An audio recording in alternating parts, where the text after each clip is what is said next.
Testing for YouTube. Testing 1, 2, 3.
Good afternoon, everyone. Thanks for being here today. I would like to call this meeting to order. First off, I would like to start by saying that Council would like to acknowledge and recognize that we work, live, and play in the city of Port Alberni, which is situated on the unceded territories of the Sashat and Hupetchesset First Nations. Are there any late items identified by Council? Late items by the corporate officer? No late items, Chair Dame. Okay. And I would like to give notice that this meeting is being video recorded, live streamed, and broadcast on YouTube. Could I get a motion that the agenda be approved as circulated? Moved by Councillor Mealy, seconded by Councillor Solda. Any comments? Seeing none, all in favor? Carried. None opposed. Are there any comments on the minutes for the meeting held December 1st, 2025, and a special meeting held on December 8th, 2025? Any comments? Seeing none, can I get a motion to adopt? Moved by Councillor Mealy. Seconded by Councillor Solda. All in favor? None opposed, motion carried. There are no delegations today. And there is no unfinished business, so moving on to staff reports. Third and fourth quarter procurement summary. CAO, oh, sorry. Go ahead, Director of Finance. Thank you, Chair Dane. So what we have today in front of council is just the summary of the third and fourth quarter of 2025. Not too much going on procurement-wise, but that is going to be increased as we step into 2026. There's quite a few outstanding that will be coming forward, but there's the presentation of the report for council's review. Thank you. Are there any comments? Councillor Solda. Just a quick comment, because we go through procurement and we rank everybody. Could we just explain to the public, because there's a lot of people who don't understand how the ranking works. Is it possible to have that explained? Yeah, each procurement is on its own. So if it's an RFP, it's not only price. So we look at other factors such as timeline, method of solution for the problem that the city's faced with. But when it comes to tender, that's purely based on the price, because those are specific values that are provided by each bidder that gives us essentially the lowest price is the winner. So it really depends on what type of procurement that we have. There could be procurements that we have that look at social benefit or community benefit. That could be a factor in there. So it really depends on how each procurement's built, and there's usually a review committee that's made up of staff to review and make sure that it meets the requirements for that specific procurement. So that committee then comes together and reviews the results, and then that could be ranked if it was something such as an RFP. Are there any other questions or comments? Councillor Mealy. Thank you very much, Mr. Mayor. Through you to Director of Finance. So I see that we have the procurements here.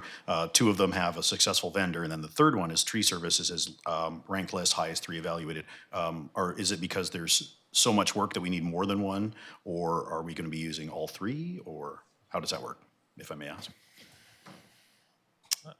So through the chair to Councillor Mealy, what we're looking at with the tree services is just a ranking. So we could call out some, depending on the circumstances and the need and the timing that we need to undertake. We would just go through the call list based on the submissions that were ranked there. So I think we make that known that we would have a call list, so that we just have that ability to go through that process. Councillor Haggard. I'd like to read the motion, if I may. Please do. I'd like to move that council receive the third and fourth quarter 2025 procurement summary dated January 7th, 2026 as information. Moved by Councillor Haggard, seconded by Councillor Mealy. Are there any comments? Seeing none, all in favor? None opposed, motion carried. Moving on to bylaws, and on this next item, I will be recusing myself because my business shares a boundary line with the property, and so we will need somebody else to chair this part of the meeting. Can I get a motion for somebody else? I would like to suggest Councillor Solda, since you were the, I believe, December acting mayor. Moved by Councillor Mealy. Seconded by Councillor Haggard. Any discussion? Any comments? Seeing none, all in favor? None opposed, motion carried. I'll be back in a bit. All right, we'll just wait for Councillor Dame to leave. And just so everybody realizes, our mayor is online. Mayor Minions is online. Welcome, Mayor Minions. Thank you. I hope you guys can hear me. I'm going to keep my camera off. Oh, you sound like you're in the water. It's not very clear. I'm in a wave park, so See? I'll work on my hearing. Thanks. Okay. All right, bylaws, go ahead. So, thank you, Chair. So council's being asked to consider an OCP and zoning amendments that would enable a new supportive housing development at 3027 Second Avenue. The amendments add policy support to the OCP for multi-residential buildings to contain support services. The property would also rezone to a unique comprehensive development zone, and the proposed amendments would enable a supportive housing project to be built and operated on the property. The proposed BC Housing project is a 6-story supportive housing building. The building would consist of 55 studio units, 8 units being accessible, 47 units being adaptable. The building would also include a full commercial kitchen, large dining room, lounge, library, counseling rooms, staff room, bike storage, and laundry facilities. Supportive housing provides a home with access to on-site support services to help residents maintain housing stability, and supportive housing is currently defined in the city's zoning bylaw as housing that has no limit on the length of stay, is a purpose-designed building that provides ongoing supports and services to individuals who cannot live independently. These bylaws, where a public hearing was held on December 1st for both the OCP and zoning amendment for this project, and the public hearing minutes are attached to this staff report for council's information. As previously indicated, the property at 3027 Second Avenue is currently owned by the City of Port Alberni and is vacant. BC Housing is proposing to develop a 6-story, 55-unit supportive housing project. The development would house vulnerable people who are experiencing homelessness. The project would be funded and managed by BC Housing and their operators if this OCP and zoning amendment were to be approved by council, and I'd be pleased to provide any clarification on the information that is presented to council thus far. Go ahead, Todd. Councillor Patola. Thank you, Madam Chair.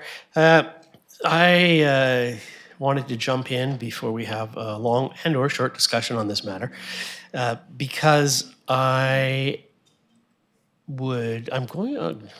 guess my motion would be to decline third reading and have this matter sent back to administration to amend the zoning bylaw as written, and if necessary, to consider changes to the OCP so that the two are in alignment.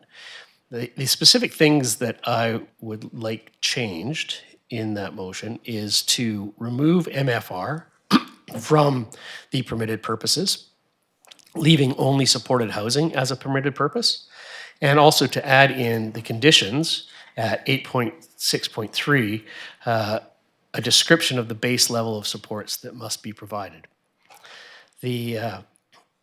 I'm fully in favor of having supported housing in this location, and I'm fully in favor of having BC Housing continue with their plans to develop that. What I am cautious of is the future and leaving doors open that might affect the level of support that is provided at that location. By allowing MFR as well as supportive housing, it's entirely possible for a future operator of the facility to remove supports and still be in compliance with the CD zoning. Also, the same is with the conditions, that a description of the base level supports that must be provided. It's the supports that protect the community. And we have heard at length about concerns that the community has around what the future might hold and what the outcome might be. I have no reason to doubt that a positive outcome is possible, but I do want to address the concerns that were amply presented at the public hearing with regards to ensuring that those positive outcomes are what occurs. So, Madam Chair, my motion would be to decline third reading and return the matter to administration to make amendments specifically by including base level of supports in 8.6.3 and removing MFR from the permitted uses. That's your motion at this moment. Anybody want to second that?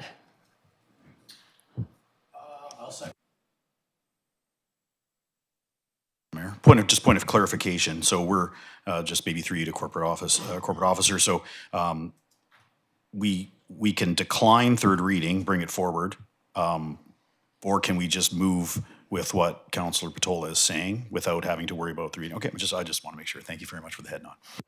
Okay, we have a seconder, and Mayor Minions has a comment. Thank you. My question was going to be the same as Mr. Neely's, but I didn't hear the answer. So is this not a situation where there could be amendment to the motion as it's currently presented? Question was the same. Like approve third reading with amendment, for instance, rather than pending. All right, because you sound really in water, and I didn't pick up a single word. I heard a couple words, but go ahead. Sorry, Madam Mayor, so just her question was the same as my question, just asking, and she didn't get an answer because everybody's nodding in the room, so I apologize, Madam Mayor. The answer to that from corporate officer was yes, we can move forward without having to worry about the third reading on. We can go with Councillor Patola's motion. Anybody else have questions? Yes, Councillor Haggard. I'm sorry, but what does MFR stand for? Okay, sorry. Too many acronyms. Could we actually say that, excuse me, hang on, point of order here. Councillor Mealy, if you want to answer that, could you turn on your mic so the public can hear, please? Thank you. Sorry, Madam Chair, I apologize. MFR is multifamily residential. Anything else there, Councillor Haggard? Nope. And staff, any concerns or anything? Nope, okay. So we have a motion on the floor, and I won't do have a big spiel I worked 4 hours on, and I'm not going to say anything because we are now got a motion on the floor so any more discussion on this motion? Can I have that motion read out loud again? Just let me go 1 second. We'll go back to the motion in a second. Go ahead. Just so council is aware, that this is called totally council's decision and direction.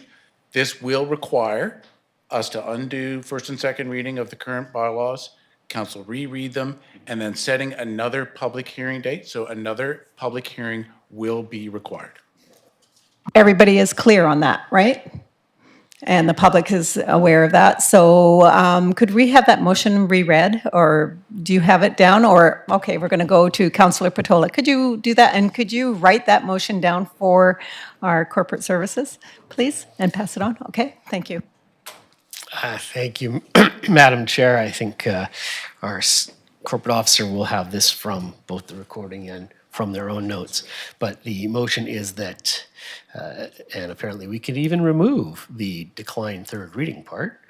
We could just say that the motion being that the comprehensive development bylaw be sent back to administration to make amendments by removing supportive housing, or by removing MFR and having the only permitted use for the zone be supportive housing, and by adding conditions at 8.6.3 that describe specifically base levels of support that must be provided for this zone to be supportive housing. Councillor Haggard, and then I'll go to Councillor Mayor Minions. Can I just get some clarification? You don't want this ever to be taken out of supportive housing. I'm just thinking what happens 20 years from now when the province says, sorry, we're out of money, we can't fund this anymore. So are you saying it always has to be supportive housing, or can we revert to market housing? I'm not sure what you mean. Councillor Patola.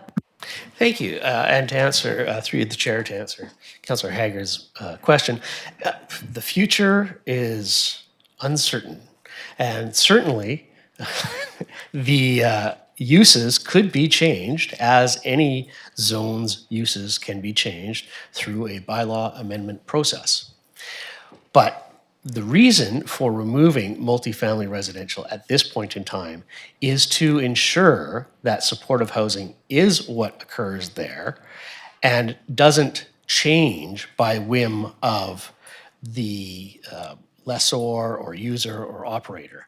That if it was to change to multifamily residential, that would be through a bylaw amendment application, just the same as we're doing now. that retains control with council to ensure that supportive housing is actually supported and that it doesn't become just another residence with no oversight or administration thereof. Okay,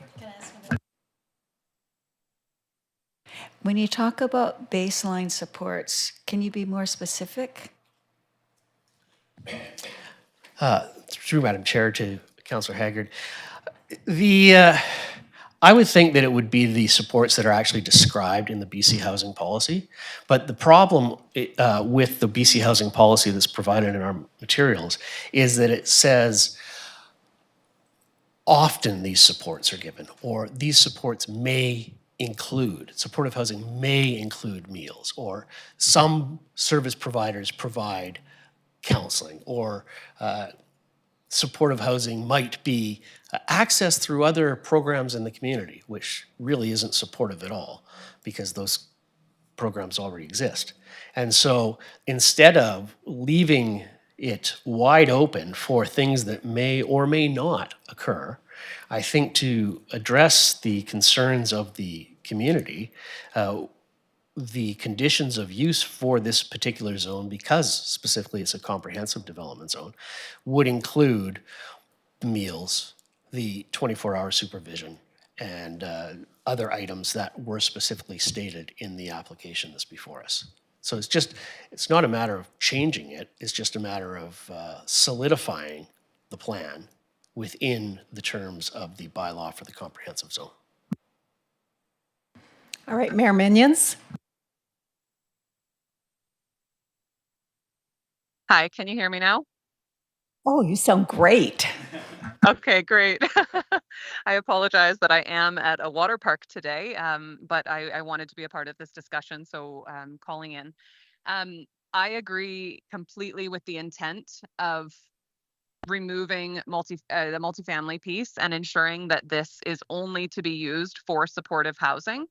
Um, I'm not clear process-wise why this would need to be sent back rather than us just making an amendment here to say we amend the bylaw to remove the multifamily component to it. If we were to not add in the definitions, but to simply remove the multifamily piece, would we be able to do this by amendment rather than sending it back and having a new public hearing? Scott? In my opinion, given that the bylaw would remove one of the permitted uses that was provided as information to the public, that is a substantive enough of a change that would require a new public hearing. Mayor Minions? Any comment? Well, I'm not going to disagree with our Director of Development Services. I will just say that I agree completely with the intent of this.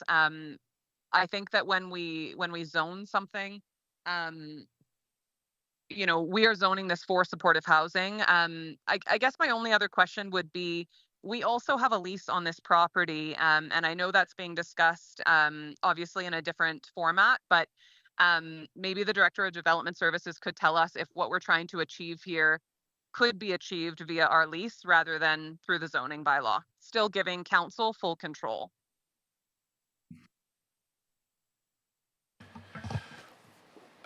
Well, there is a difference between a zoning bylaw that is very prescriptive.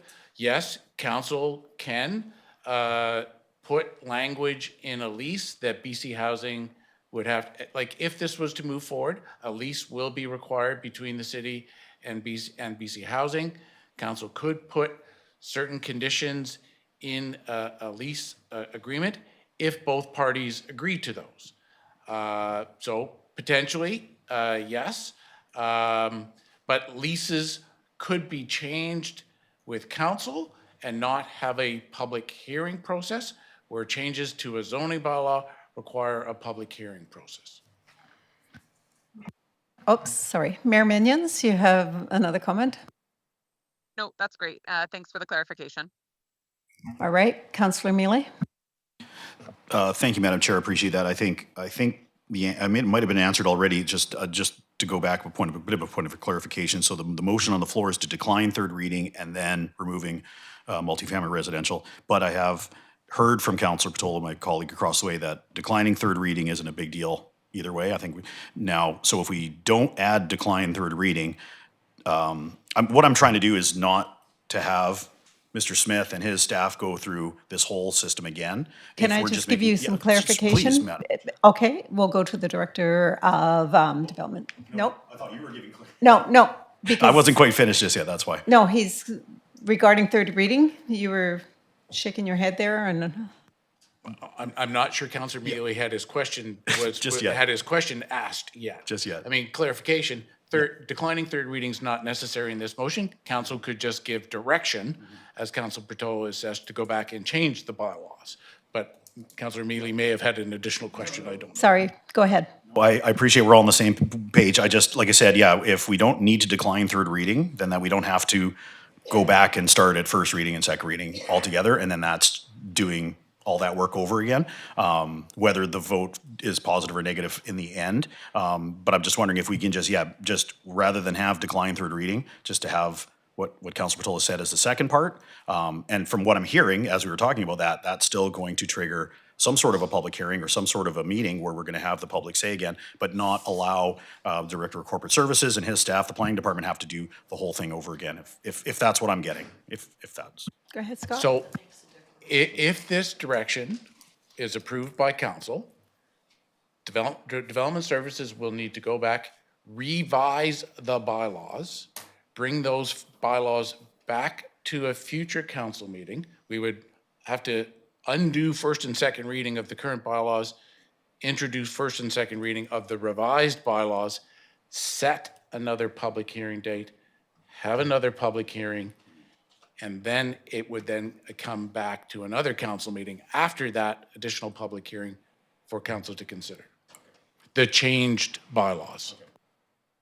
So just for clarification, either if the motion says decline through reading or not, that you will still have to go back and do all that work anyways. I just want to make sure I'm clear.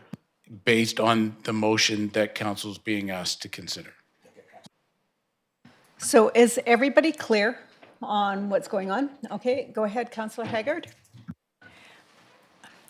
I'm sorry, Councillor Patola, I'm really trying hard to understand what the benefits are of this motion versus the proposed motion.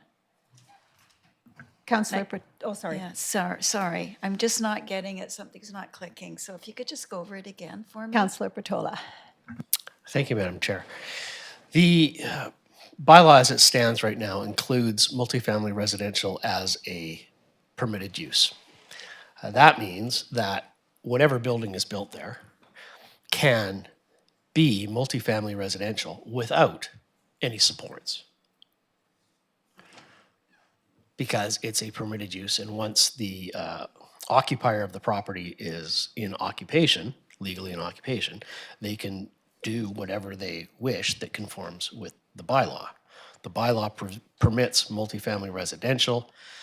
The concern that I heard most vocally at the public meeting was that it would devolve into a situation where there is no supports there is no supervision, there are no programs. It's just another residence where people that are in need of supports would be housed without those supports, and that would have a negative impact on the community.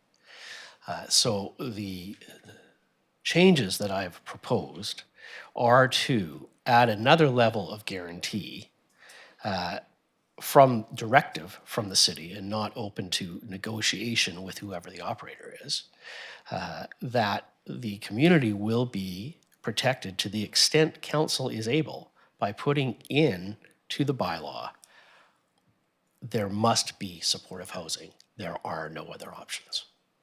And then in future, should the world change and supportive housing isn't required because the aspects of the community change, then certainly a future council could entertain a bylaw amendment to allow multifamily residential in this specific comprehensive zone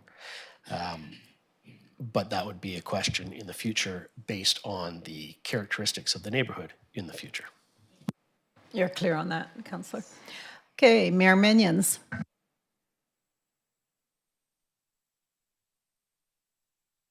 Hi. So I think I want to thank Councillor Patola for bringing this forward. I will say I find it challenging when a reasonably substantive change comes forward to a council meeting without it being on the agenda, without kind of pre-opportunity to think about it. So I'm just sort of going through my thoughts here as I listen to everyone talk. Um, I appreciate the intent of this very much. And if it goes through, us certainly will support those changes being made. However, I think my preference is to move forward as our staff have designed the zoning today, and or move forward with the vote on it at least, and deal with the more restrictive pieces of what is permitted additionally within the lease. This just feels like potentially a larger change than we have discussed with BC Housing, and I think that a larger change than I'm comfortable with for today. That said, I certainly support pieces of it as well. It's somewhat of a difficult decision. I just want to say that I don't actually think that this will satisfy the concerns that I heard at the public hearing. Um, the concerns that I heard at the public hearing were broad, and I want to certainly, say that I appreciate those coming forward from members of the community. These are difficult decisions. This is a difficult type of housing with often a really bad reputation. But I think that, and unfairly, I should say, clarify, a really bad reputation. Um, I have been in housing complexes like this, and you could drive by them in neighborhoods and never know that they're supportive housing. I've had a family member live in supportive housing complexes like this in another community, and so I feel really comfortable and comfortable with what we're actually looking at here in terms of operations. Respect and appreciate that, but I think that for me, that's where a lot of my comfort from comes from, is really being like quite familiar with what the model looks like, and what the people who live there, how they operate, and how positive it is for their lives and for the communities that surround them as well. So from my perspective, I'm comfortable with moving forward with this today, as it was originally proposed. If the motion that goes forward, or motion put forward, does move along, I'm certainly, comfortable with going back and doing those steps as well. I think I just don't feel that they actually will satisfy the concerns that were brought forward. I think the concerns that were brought forward were ultimately from fear of what that neighborhood has gone through prior, and I completely feel for that. I was a part of that when I had a business in the area. I shared the struggles that came along with the Port Pub existing in that neighborhood as it did for so long. But this application is not the Port Pub. It is a BC Housing building. It will not devolve into the Port Pub. I feel extremely confident in that. And with our additional pieces in place for the lease, my comfort level would allow us to move forward today. So I think that's all I have to say. Thanks to Councillor Patola for bringing this forward as well. I think it's a thoughtful amendment, and yeah, I can see where it's coming from. Thank you. Councillor Patola. Thank you, Madam Chair, and thank you to Mayor Minions for those comments. I completely agree. Supportive housing is fantastic. It's a critical part of the chain of housing options and critical part of the chain of community safety. I would love to see supportive housing at this location. And I've had similar experiences to Mayor Minions with regards to attending supportive housing that achieves all of its goals without impact on the surrounding community. In fact, I would agree with the report that was contained in the agenda materials from BC Housing, stating that oftentimes neighborhoods improve overall when supportive housing is there. Now, having said that, there are no absolutes. And I have certainly been apprised of media reports of supportive housing in other communities that has not been so successful. Mostly because the conditions of residents were somehow changed and didn't, at the end of the day, conform to the vision of supportive housing in those areas. So, and I'm not going to get into specific examples, but the point being, some succeed, some fail. I would like this to succeed, and I would like the community to be, to at least know that their concerns at the public hearing were taken as authentic. And this response coming at this time is a direct result of the process that we're in, because the process we're in has a public hearing, and for that public hearing to be of meaning, it's entirely appropriate, even though late in the process, to take into account the considerations that were put forth by the public and to make adjustments as needed to find the best of all models going forward. Unfortunately, it is late in the process, but I didn't write the process. I'm just a player in it. And I think it is important to offer all the supports we can. It may still fail, but again, my fingers are crossed, and my support and intent is that it will not, that it will be a massive success, that it will provide a better community for this area of town. And I only wish that we put every requirement in place to see that that happens. Thank you. Thank you. That was long. And you talk about me being long-winded. And no, it's good comments. So, Mayor Minions, did you want to make another comment? Your hand is still up. No, I've lowered my hand, thanks. Councillor Mealy? Thank you, Madam Mayor. Since we're still talking to the motion on the floor, so after listening, and again, and I do echo the comments from the mayor of trying to deal with this now in this spot and trying to move through this properly. If it's something that can be taken care of through the lease, I think I'd like to agree with the mayor, again, with respect to Councillor Patola and what's been brought forward. But if it is something to be brought that we can deal with through the lease, then I'll be voting against this motion, and that we can move on with the vote and the work that's been done by the Director of Corporate Services and the planners. Councillor Haggard? Thank you. Through the chair, Scott, I was wondering if I could ask, if this motion passed, what would be the estimated timeline to go through that process again? And would BC Housing be conducive to that delay?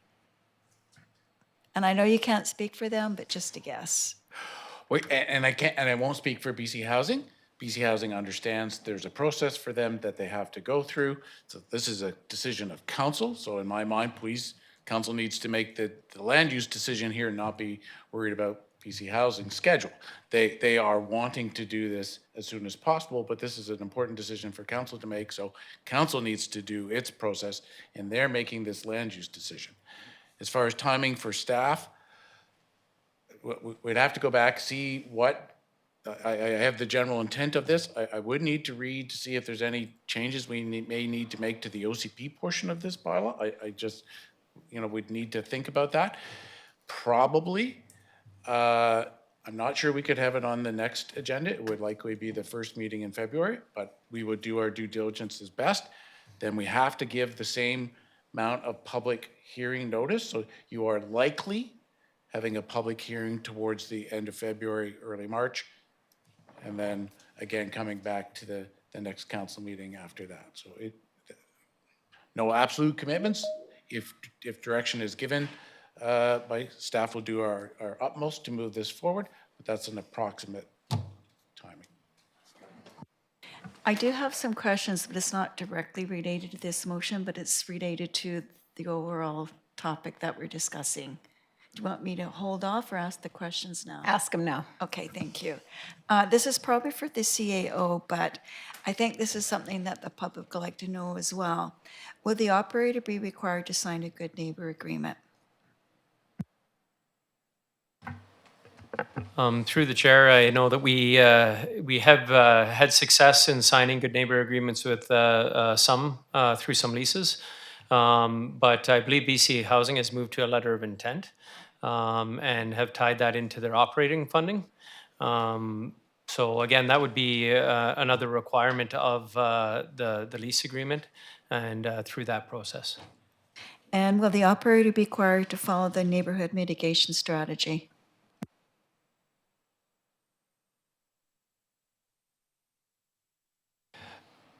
I think through the chair, I think the mitigation strategy is a city document on how we deal with different things across the city. We do hope that every proponent or person that is involved in the social agency would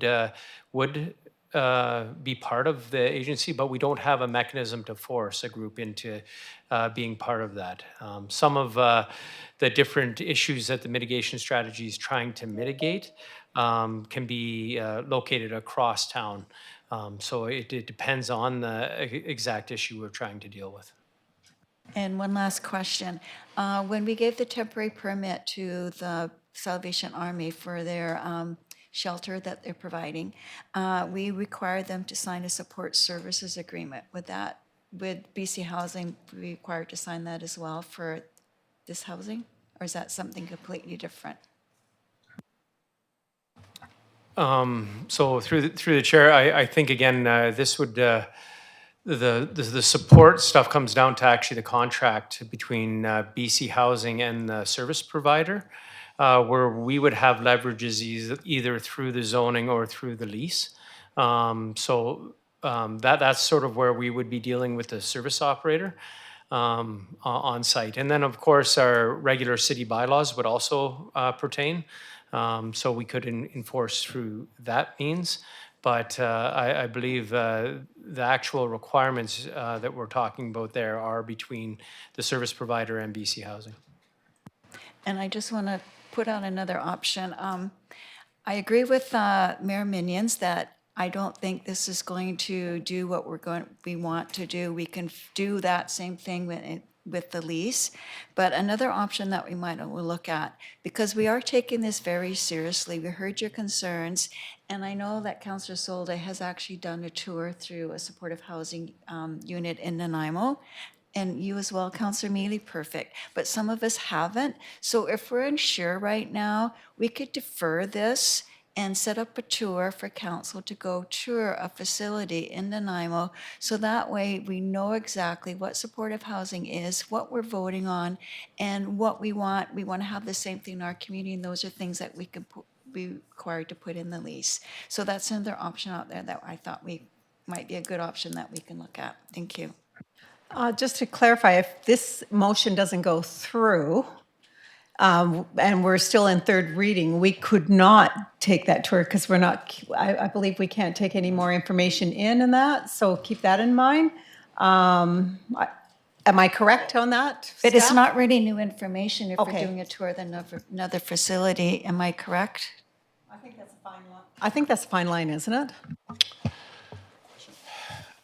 I think that would be additional information that is being provided to council before they're making a decision on this. And yes, you would not be able to do that without having another public hearing. Because you are not allowed to take additional input of any sort in regards to this land use decision prior to third reading, unless you go back to another public hearing. So I'm sorry, just off the top of my head, I think an additional public hearing would be required because you're receiving additional information. It might be, so. Are you okay with that? I'm okay with that, but I still think that we should do a tour so we know exactly what we want in our community, because there's very good examples in other communities of supportive housing. When I started doing research on supportive housing, it's completely different than what I thought it was. Okay, and I agree. Councillor Mealy. Thank you, Madam Chair. I appreciate that. So just to clarify that during the public hearing, I did ask BC Housing, and that's where it came out. Because yes, during ABICC, Councillor Brui, Councillor Solda, and myself took that really nice tour, and we ended up at 285 Fitzwilliam Street in Nanaimo, just down from the fire department and across the street from the RCMP. And that's where the supportive housing is. So, and when I asked the question, it's in the transcript that that is a comparable to what this would be from what I understand from the meeting. So, yeah, just wanted to clarify that. That's where that came from. So we have a motion on the floor. Is there any more questions? So I won't read what my thoughts are because it's a little long. And I'll wait, if this motion passes, I will wait until it comes back to council. If it doesn't, then I will read what I wrote. Okay, so motion on the floor. Let's repeat the motion, please.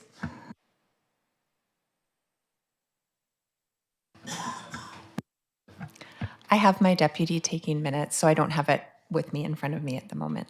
All right, but Councillor Patola knows his motion, so we'll let him read it. Thank you, Madam Chair. I'm not reading it. I'm inwardly looking to the recesses of my brain. So the wording may not be exactly the same as what it was initially noted as, but the motion is to send the proposed bylaw back to administration to remove MFR from a permitted use and only have supported housing as a permitted use in this zone, and to add in conditions at 8.6.3 that describe basic levels of support that must be provided in order to make this supportive housing.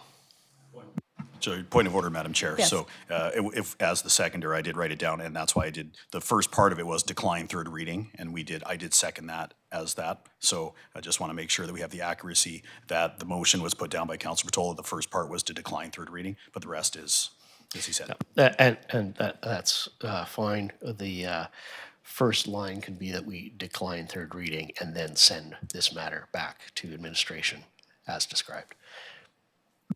All right, are we clear? So I'm going to call the question. All in favor? Opposed? I'm opposed. Okay, and motion is carried. No, the motion is not carried, it's defeated. Okay, so now we go back to the original motion. But before we do that, I am going to read what I wrote. This took 4 hours of rewriting last night. Okay, this zoning has been weighing on my mind for some time, and I want to be very clear of how I arrived here. I believe strongly in housing with supports. I've seen it work by attending housing conferences and touring support housing projects, and by looking at other communities who have built supportive housing in their downtown areas. I've spoken with people who told me that having a home, meals, and counseling has changed their lives, helping them get sober, find work, and regain their dignity. I also want to be clear that not everyone who needs supportive housing is an addict or an alcoholic.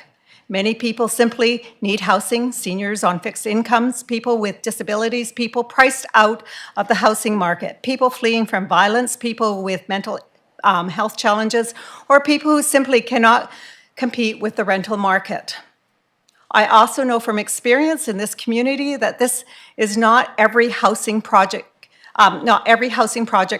create problems.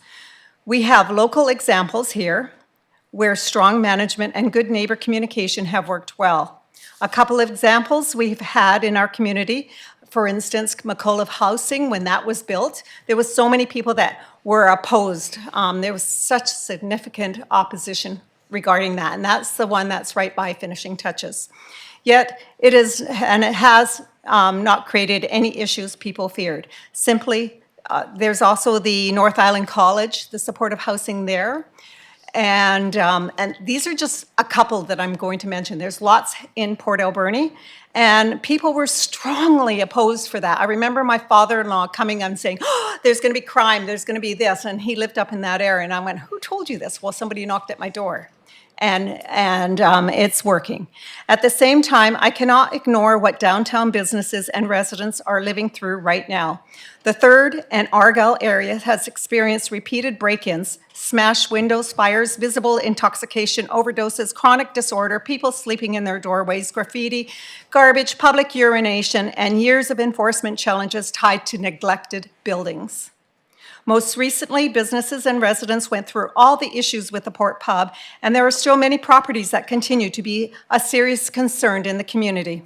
At the same time, property owners and businesses have invested thousands of dollars into renovations, security upgrades, and improvements, only to feel frustrated, angry, and some unsafe. So for me, the question is not housing versus no housing. Supportive housing is necessary, I believe that. But I cannot say this one will be different without acknowledging my own experience. And I want to be clear about something important. The issue here is not the Salvation Army, the Bread of Life. They do important work and they do it well. The issue is unmanaged spillover from poorly run adjacent buildings. When the former Frigstead Apartments next to the Bread of Life burnt down many years ago, the owner at the time came to council for redevelopment. I supported it, believing it would be an improvement. In time, the impact is worse, not better, as we presently see. I won't pretend that experience does not inform how I approach this vote. I also believe that there are rental properties in the surrounding areas where people are being housed in unacceptable conditions. Slum landlords, I call them, and it's well known I say that. It can create instability that spills into surrounding streets, alleys, and businesses. Once trust is damaged, good intentions is not enough. Structure, management, and enforcement matter. What has been happening around the downtown has left people exhausted and fearful. So for me, this decision is not about whether supportive housing is needed. It is. The real question is whether downtown corridor is the right place right now, given the amount of harm it has gone through. I also asked the developer whether there is a plan B if this zoning does not proceed, and the answer was no. I had to ask myself some difficult questions. Can the city realistically enforce the standards set out in the Good Neighbor Agreement? Can we intervene early when problems arise rather than months later? Can we hold operators accountable sooner than later, or will the impact linger while businesses and residents bear the costs? I know that in other communities and even in parts of our city, it has worked. So being a skeptic, can I become optimistic and confident that this project in this location at this time can be delivered in a way that truly works than adding more burden to the businesses and residents? The question is, do I support housing? Yes. But is the downtown corridor the right place right now, and can this project be delivered in a way that clearly improves conditions rather than adding to the burden already carried by business and residents?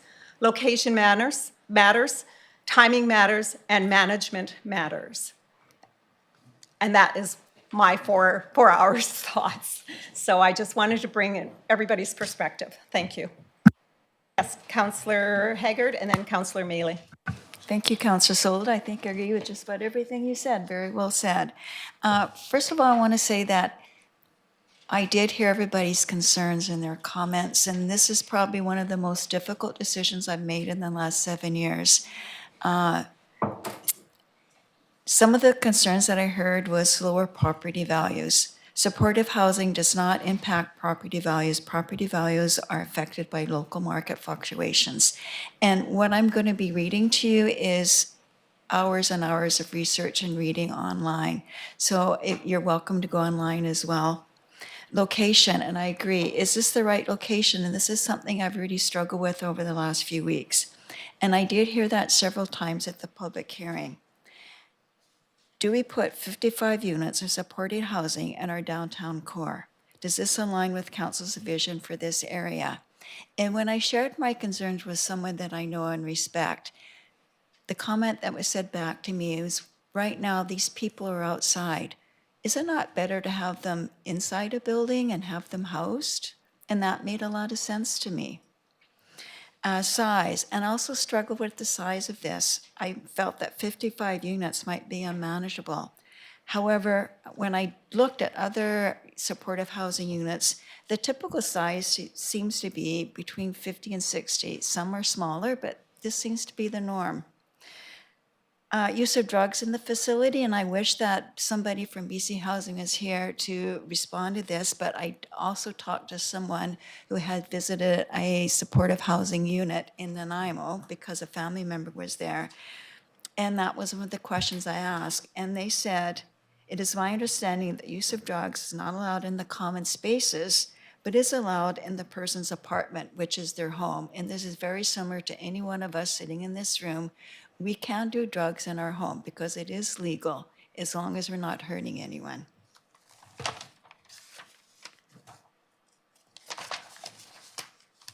And then there was a lot of concerns about increase in crime. And this is where I really struggle because there's a lot of conflict in the opinions online. So I don't have a definitive response to that. However, one thing that I did read and which I 100% agree is we need to have effective management and safety measures within these facilities in order to mitigate any potential crime increases. This is important to protect the tenants in the building and also the broader community. So we're going to have to be really strong on that. One thing I did not agree with at the public hearing is when BC Housing said we have to have, there's a minimum of 2 staff on duty at all times. And I don't agree with that. I think for a building of this size, they need to have a minimum of extra staff. And what that number is, I can't say. But I don't think that having a minimum of 2 staff there is not enough. So I think that's something that really have to talk to BC Housing about. My final comment is no one could heal and improve their life until they have the safe place to put their head at night. And this will give people a safe space. And I think when we give people a safe space, they will start to heal. They will be given employment opportunities. They'll be given training opportunities. And I think this will improve the community. Thank you. Councillor Mealy. Thank you, Madam Mayor, thank you, Madam Chair, sorry, since Madam Mayor is here. I just would like to move along first and just to at least do the first motion for the minutes to be circulated. So I just want to make a motion, the minutes of the public hearing of December 1st, 2025 regarding official community plan amendment 3027 Second Avenue bylaw number 5136 and zoning amendment 3027 Second Avenue bylaw number 5137 be approved as circulated. Second, and any discussion? Okay, all in favor? Opposed, motion carried. Next. So I'm going to make the motion and then I will have something to say. So I will move that the official community plan amendment 3027 Second Avenue bylaw number 5136 be read a third time. Second? Second, discussion? Yep. Thank you, Madam Mayor. Thank you, Madam Chair. Sorry, I apologize, Madam Mayor. Whoever's in the chair, Mr. and Madam Mayor. I'm going to be a lot more short about this. The choice is about land. We need supportive housing in this community. That's not a problem. I feel it's much too dense and much too high in this piece of property. Going back to the comment of Cornerstone, it's a 51 unit over 3.5 stories or 4 stories. We're talking about having someone build the second highest residential units in this community next to the towers. 6 stories. I just feel that that's not the right place for it. I think I could support supportive housing in this at a lower density, but not at the density that we have today. And obviously the public has come forward to speak about all that the density will bring. So even though I did make the motion, I would like to move this meeting forward, but I will be voting against the motion. Go ahead, Councillor Verpetto. Thank you. I think the success or failure of this project is going to hinge heavily on the management team that is running the place once it's built. And having 2 people on staff at all times I agree with, is not enough. And based on this, I don't have a good feeling about it. They're trying to run it with the maximum number of people with the maximum number of residents, with the minimum number of management. And I'm not happy with that. And it's not the right place to have a failure. Thank you. Mayor Minions. Hi, everyone. Thanks for the discussion. I can share the concerns about the number of units, and certainly, Madam Chair, I think your comments were excellent, really highlighting and summarizing just all of the challenges that do exist with the decision that we're forced to make today. Um, I think I just have to say that while I would love for the number of units to be smaller, I would love for the need to be smaller. But the reality is, we have our last homeless count was 185 homeless people in our community. The thing I get more complaints about in this community than anything else, by far, hands down, is the amount of homeless people we have sleeping on our streets, sleeping in doorways, disrupting businesses. That's the feeling of the businesses, obviously, and I've felt that myself at times. Um, People feel unsafe. The realities that come along with this are not what we want in our community. Having 185 people, and I believe that that is probably a short count. It's probably more. Having 185 people sleeping on the streets in our community, in my opinion, is not acceptable. We have an opportunity to house about a third of those people, a significant portion of those people. So I completely hear all of the concerns. I wish that this application was perfect. I wish every application was perfect that came forward to us. However, in my opinion, there will never be a perfect application that comes forward for supportive housing. We will hear these concerns no matter where we move it, no matter if it's 4 stories, 5 stories, or 1 story. We've heard it before, and I appreciate those concerns because they're based in fear. Nobody wants to feel unsafe in their neighborhoods, and we can all appreciate that. We don't want to feel unsafe in our neighborhoods.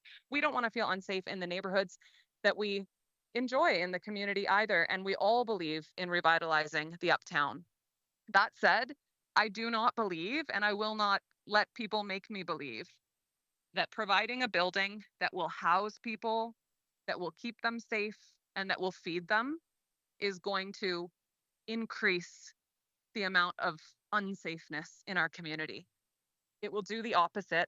I've seen it do the opposite, and I feel strongly that this application should be approved today. We've been asking BC Housing to build this type of housing in our community for a long time. This is our opportunity. I want to see 60 less homeless people on our streets, and I would ask council today to approve this application. Thank you. Councillor Patola, thank you. Mayor Manions. Thank you, Madam Chair.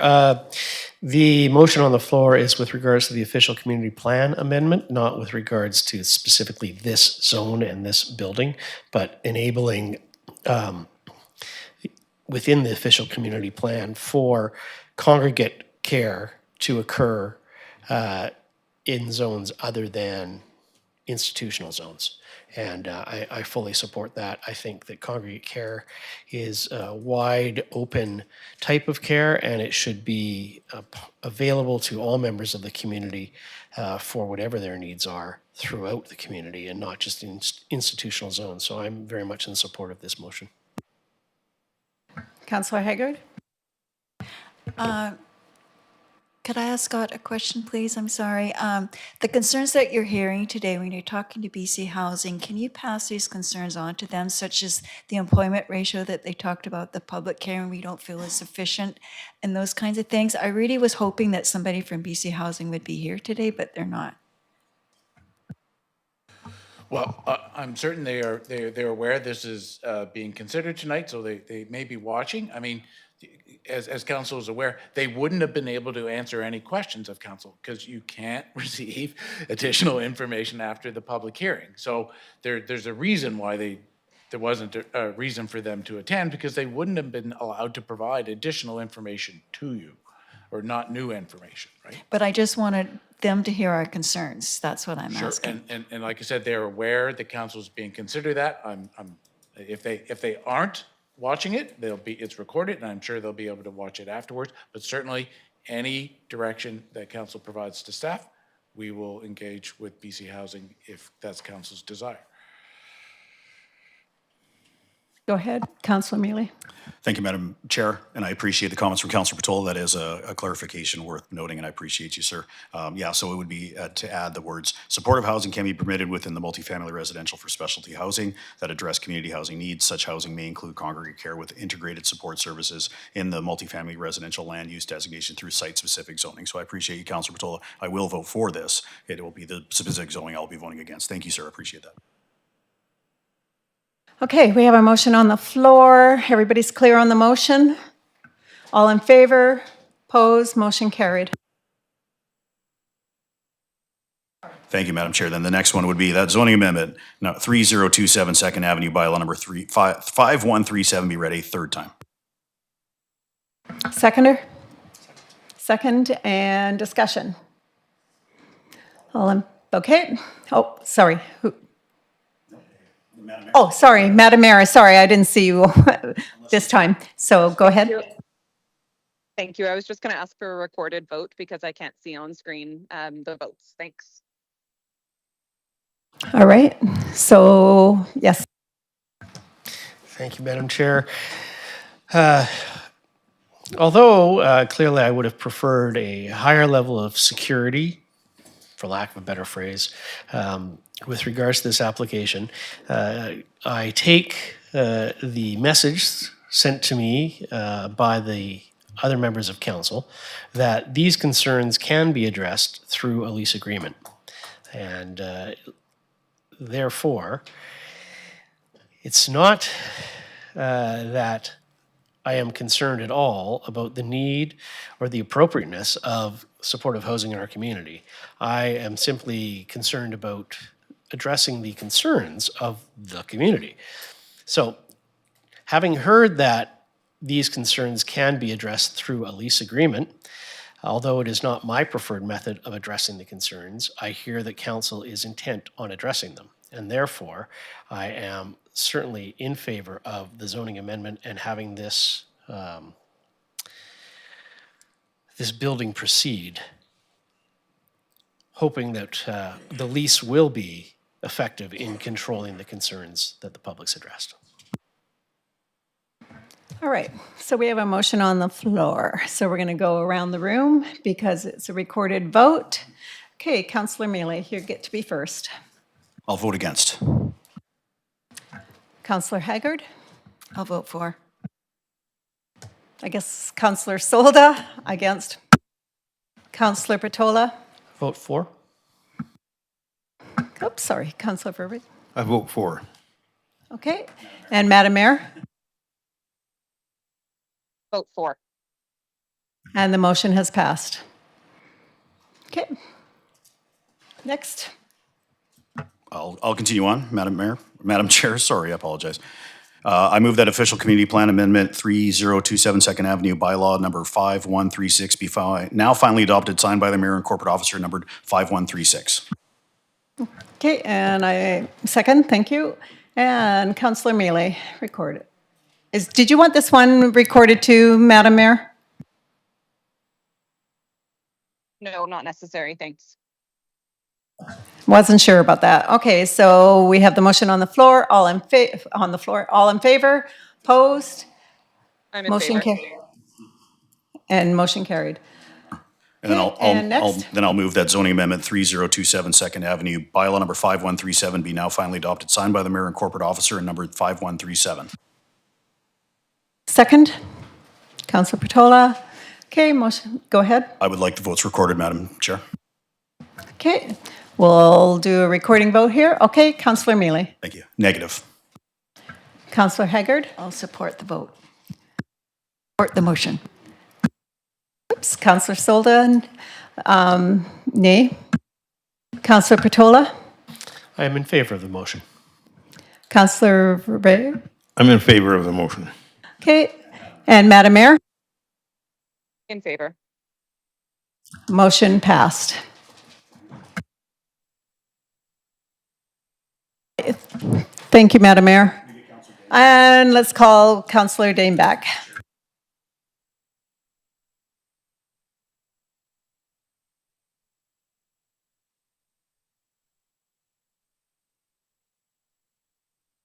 Council, because I am at a water park, I am going to drop off the call now. I'm not able to hear super well. Thank you for those who are chairing for me today. Enjoy yourself.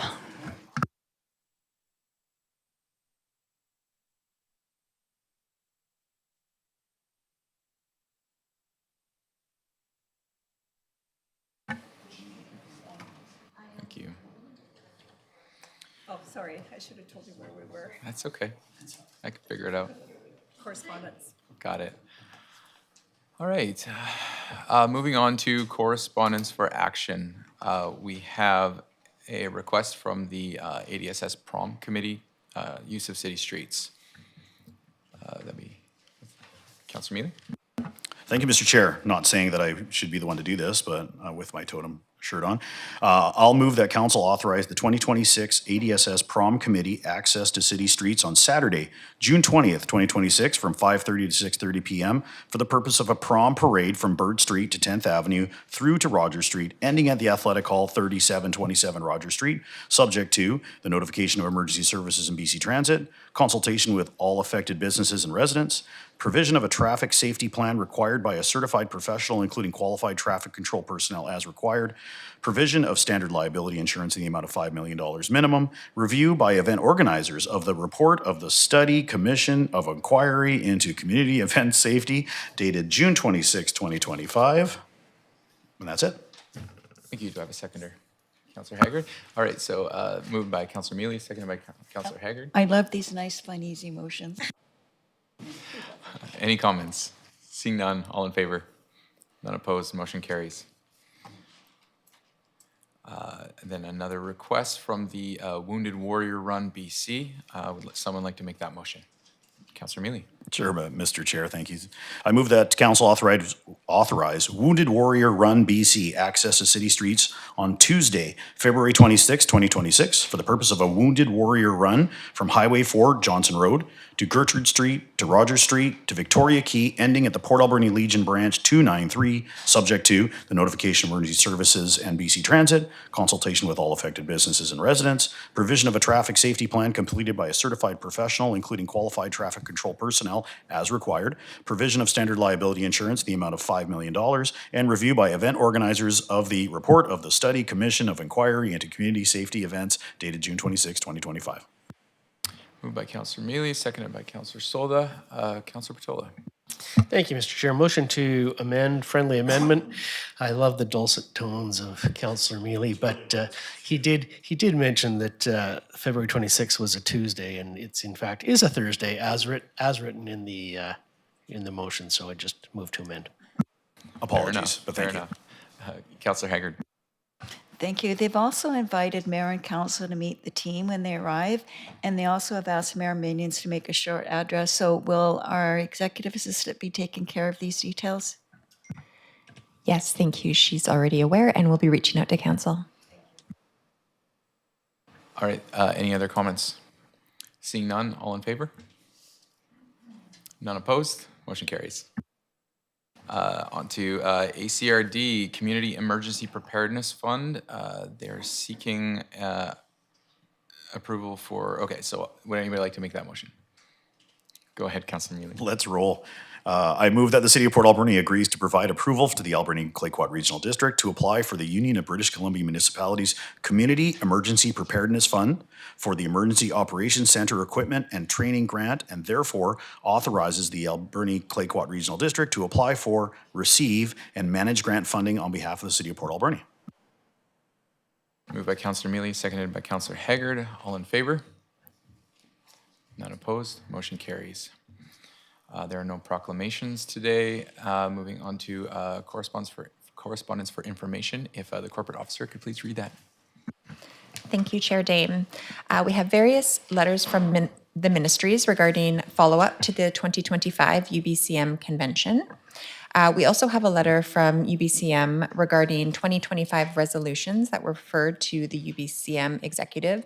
You'll note that this one was on intergovernmental relations with First Nations. It was referred to the executive and they did not endorse it. However, I'll just note here, if council recalls that AVICC at council's December meeting had put out a call for resolutions, and council asked that we resubmit that resolution, which has been done. So that will go forward for 2026. There were also various letters from local governments and the Municipal Insurance Association to the province regarding Bill M216, the 2025 Professional Reliance Act. We received a Health Forward summary report from Nanaimo Regional Hospital District, the ACRD Board highlights of November, copy of a letter from the City of Quesnel in support of the Northern Development Initiative Trust. We received a second call for resolutions from AVICC for the 2026 convention. And lastly, the AV Museum and Heritage Commission minutes for November 5th, 2025. Thank you very much. Are there any pieces of correspondence that any member of council would like to highlight? Councilor Patola. Thank you, Mr. Chair. I don't know what page it's on precisely, but there were letters from local governments with regards to the Professional Reliance Act and also with regards to judicial review for the number of bills that have been passed by the provincial government with regards to regulating municipal activities. The judicial review letter invites participation of different municipalities in joining in that. I would ask that that letter be referred to in camera dealing with legal to be discussed by council at the next opportunity. Okay, so is that a motion or do we need a motion for that? Yeah, it sounds like we do need a motion for that. It's a motion. Okay, do we have a seconder? Seconded by Councilor Mealy. And Comment. just clarification through to you, is that something that we can take in camera on those reasons? Okay. I was going to say, Madam Mayor's no longer has to say yes for Madam Mayor online, so. All right, yeah, we got confirmation that yes, that is something that can be taken in camera. So everybody understanding the motion? Any other comments? Seeing none, all in favor of the motion? None opposed, motion carried. Any other correspondence to highlight? Seeing none, we will move. Motion to receive moved by Councilor Mealy, seconded by Councilor Solda. Any comments? Seeing none, all in favor? None opposed, motion carried. Moving on to report from in camera. Once again, back to the corporate officer. Thank you, Chair Dane. Council releases for public consumption, notice of execution of a land use agreement with the Riders of the Alberni Valley for the purpose of maintaining and promoting non-motorized recreational use on city-owned trail networks, including the McQuina Trail Network and the Dry Creek Trail area for a term of 5 years.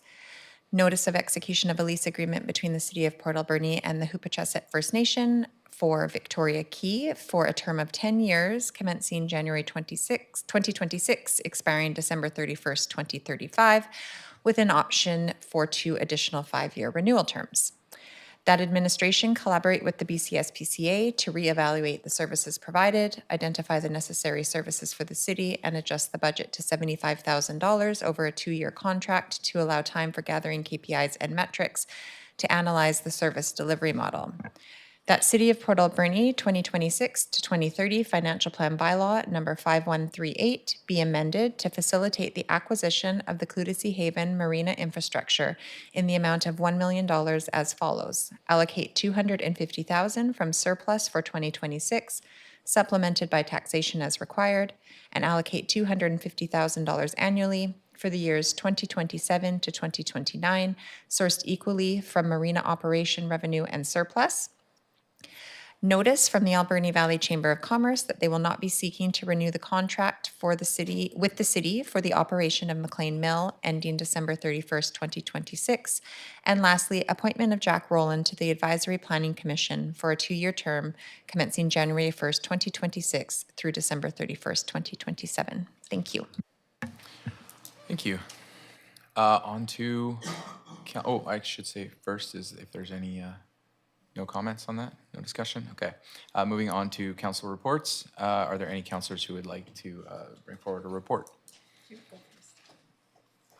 Councilor Mealy. Thank you. Thank you, Mr. Chair, Mr. Mayor. I appreciate that. So it is noted in here under Councillor Solda's report, but just want to take the opportunity and hopefully I have the backing of council and mayor in sending our condolences to the family, friends, and colleagues of Evan the Hammer Hammond, who was a big loss over the Christmas holidays for the community, not just the hockey community, but the community as a whole. As you listen to him in the morning, and it was very sudden. So just know that the community council is with the community in their condolences. If there's anything that if there's anybody out there that knew Hammer and knows me, you're more than welcome to reach out and we can have a chat if need be. It was very stunning for a lot of people in this community, and you can tell even by listening on the radio, it's still very prevalent for the employees at 93.3 The Peak. So just want to say thoughts are with them, thoughts are with his family, all his friends, his colleagues up in the booth, and anybody whose lives were touched by Hammer over the years, because he touched a lot of lives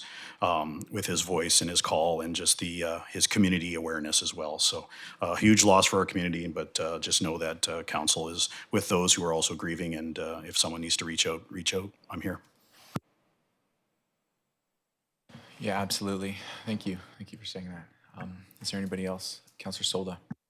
Yeah, I'd like to just bring up the transportation committee advisory committee that I sit on for the city. And the outcome at the last meeting was a motion to the ACRD board, which for approval, and that's coming up on Wednesday.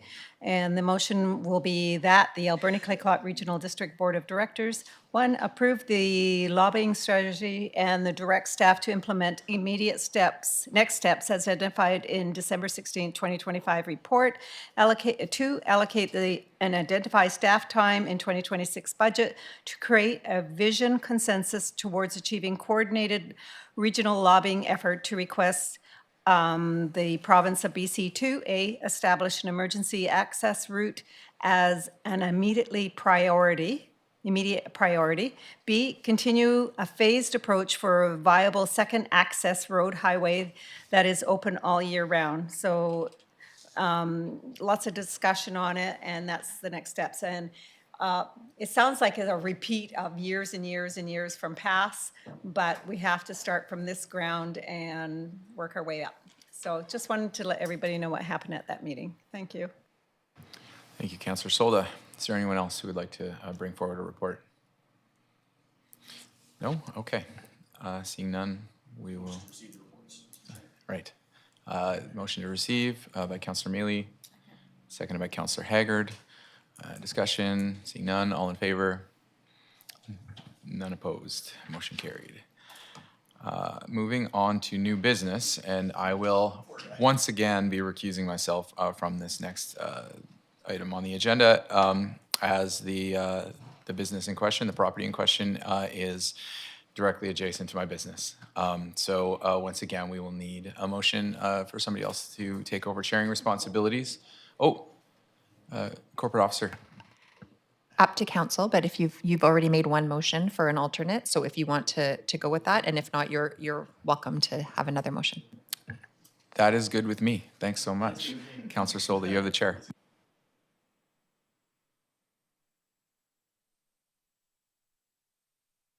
This one is not as stressful.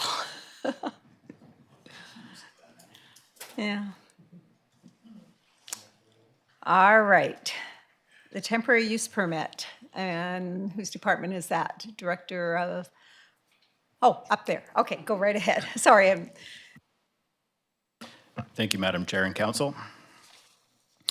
For consideration today is temporary use permit 2505 at 3048 3rd Avenue.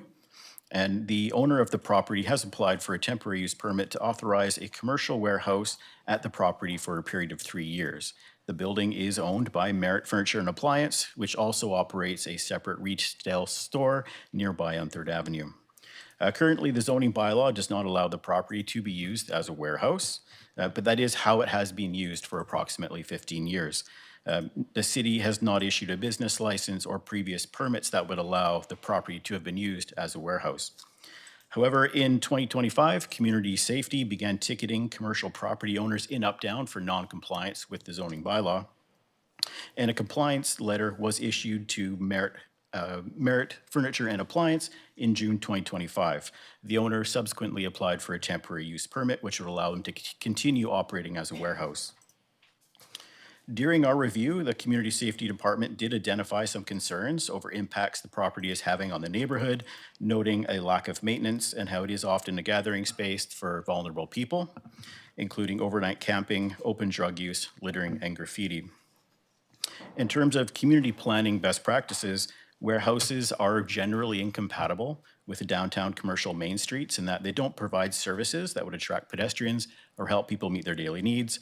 They create an inactive facade that leads to public safety issues due to a general lack of natural surveillance. If council does not approve the permit, the applicant would be required to stop using the property for warehousing, and if necessary, would need to relocate their operation to a property that does allow warehousing in the zoning bylaw. In our current bylaw, that would be a service commercial zone or an industrial zone. If council chooses to approve the permit, the owner should be required to obtain a business license and then undergo all the required building inspections and fire safety inspections, and they should also be required to submit an itemized facade improvement and maintenance plan to the city. In terms of communication on this file, the city mailed 213 letters to surrounding properties in the neighborhood. One letter was received in response, and it was in opposition to the permit. Council's options are as follows. Council can choose to not issue the temporary use permit, or council can approve the permit with conditions. And again, that's obtaining a business license with inspections and submitting a plan for facade remediation and maintenance. Or council can direct staff to provide additional information. Administration is recommending that council not issue the permit. I'll be pleased to answer any questions or provide clarification where needed. Thank you. Questions? Councillor Mealy. Thank you, Madam Chair. Appreciate this. Thank you very much to the Manager of Planning for putting this together. So I guess the question would be, it's under C7 right now, which would require the owner to have a storefront of some sort. If we give a temporary use permit to change that for warehousing, is the owner of the business still able, if he or she chooses to operate a storefront out of there, able to do that without coming back to council? Go ahead. Through the chair to Councillor Mealy, you may need to clarify a little bit what you mean about operating as a storefront. Can you provide a bit more detail? Thank you. I apologize, and I'm just saying under C7 core business, so the use right now isn't, but from what I understand, like to utilize that under the current zoning, it would need to be a commercial storefront. Am I correct on that? Maybe I need some clarification first. Through the chair to Councillor Mealy. So the intent of the zoning and the intent of the retail use is that they would be operating as their primary use of the property would be as a retail store, and not using the property for the wholesale storage of goods to be shipped and sold elsewhere. And I apologize, so then that goes back to that for the first question. So if we offer, or if the temporary use permit is applied for and given, can the owner still use the building or change the building back to the use that's permitted under C7? That doesn't change that, I guess. That's what I'm trying to get to, sorry. Through the chair to Councillor Mealy, if I understand you correctly, a temporary use permit adds additional uses to the property, but does not restrict what's existing permitted uses. So yes, they could revert to the base zoning at any time. Thank you for understanding me. I appreciate it. Anybody else? Go ahead, Councillor Haggard. Do you want the public to speak first, or you want me to go first, or, because there's somebody here who wants to speak. Who is the person that wants to speak? Come on up and we'll do the public first.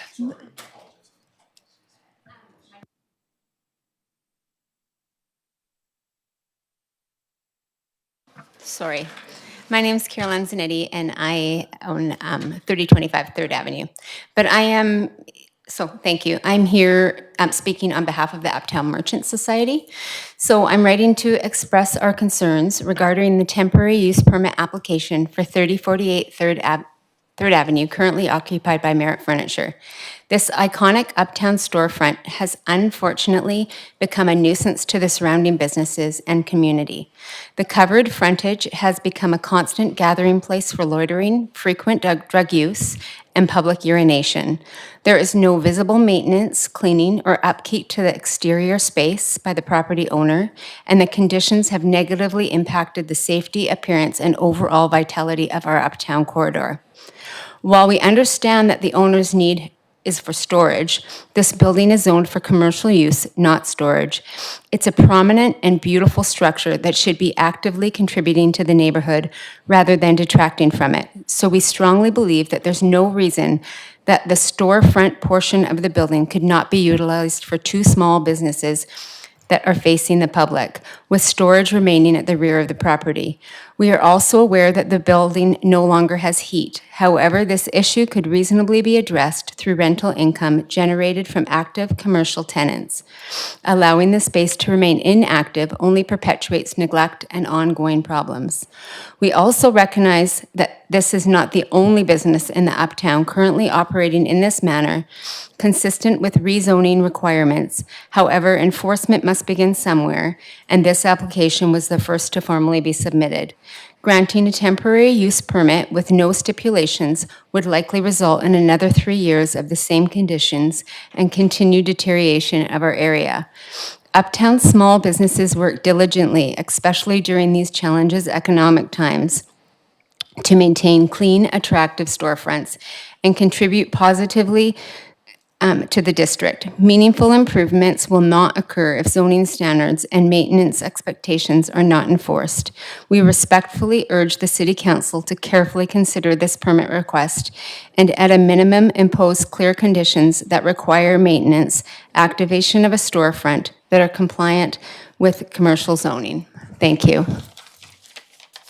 And thank you. And anybody else in the audience? I know the owners are here. Would you like to come up and speak and answer? I know I did not. You need to give your name and your address, please. My name is Kinder Delay, a part owner of Merit Furniture, and I also have a partner, silent partner on it. I'm short of staff because I couldn't keep up with the front, and I'm planning to fix all the front within 4 months, I would say, because I painted and fixed them all and I clean them up totally. Otherwise, I keep up to date everything. If you really need to, I can do a 5 to 10 feet. I can inside the store. I can display little furniture, but it's hard to keep it up. I tried to open the store there, and I lost a lot of money on that one that time, and then we have to move back to main store.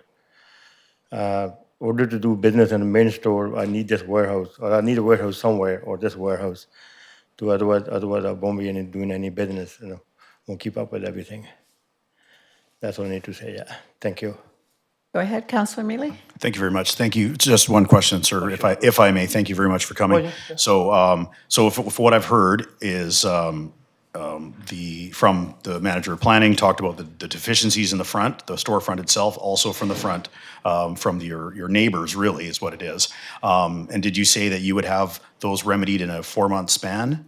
Is that what I just got from you, sir? I apologize if I didn't catch that. I will front top of the amenity, like on the front, because our sign fell down, with the storeman and all that. We're gonna clean all that up, and I'm gonna paint that and paint the front of mezzanine too, right? And the warehouses, and I don't know what else to do, but I do need that space for storage. Yeah.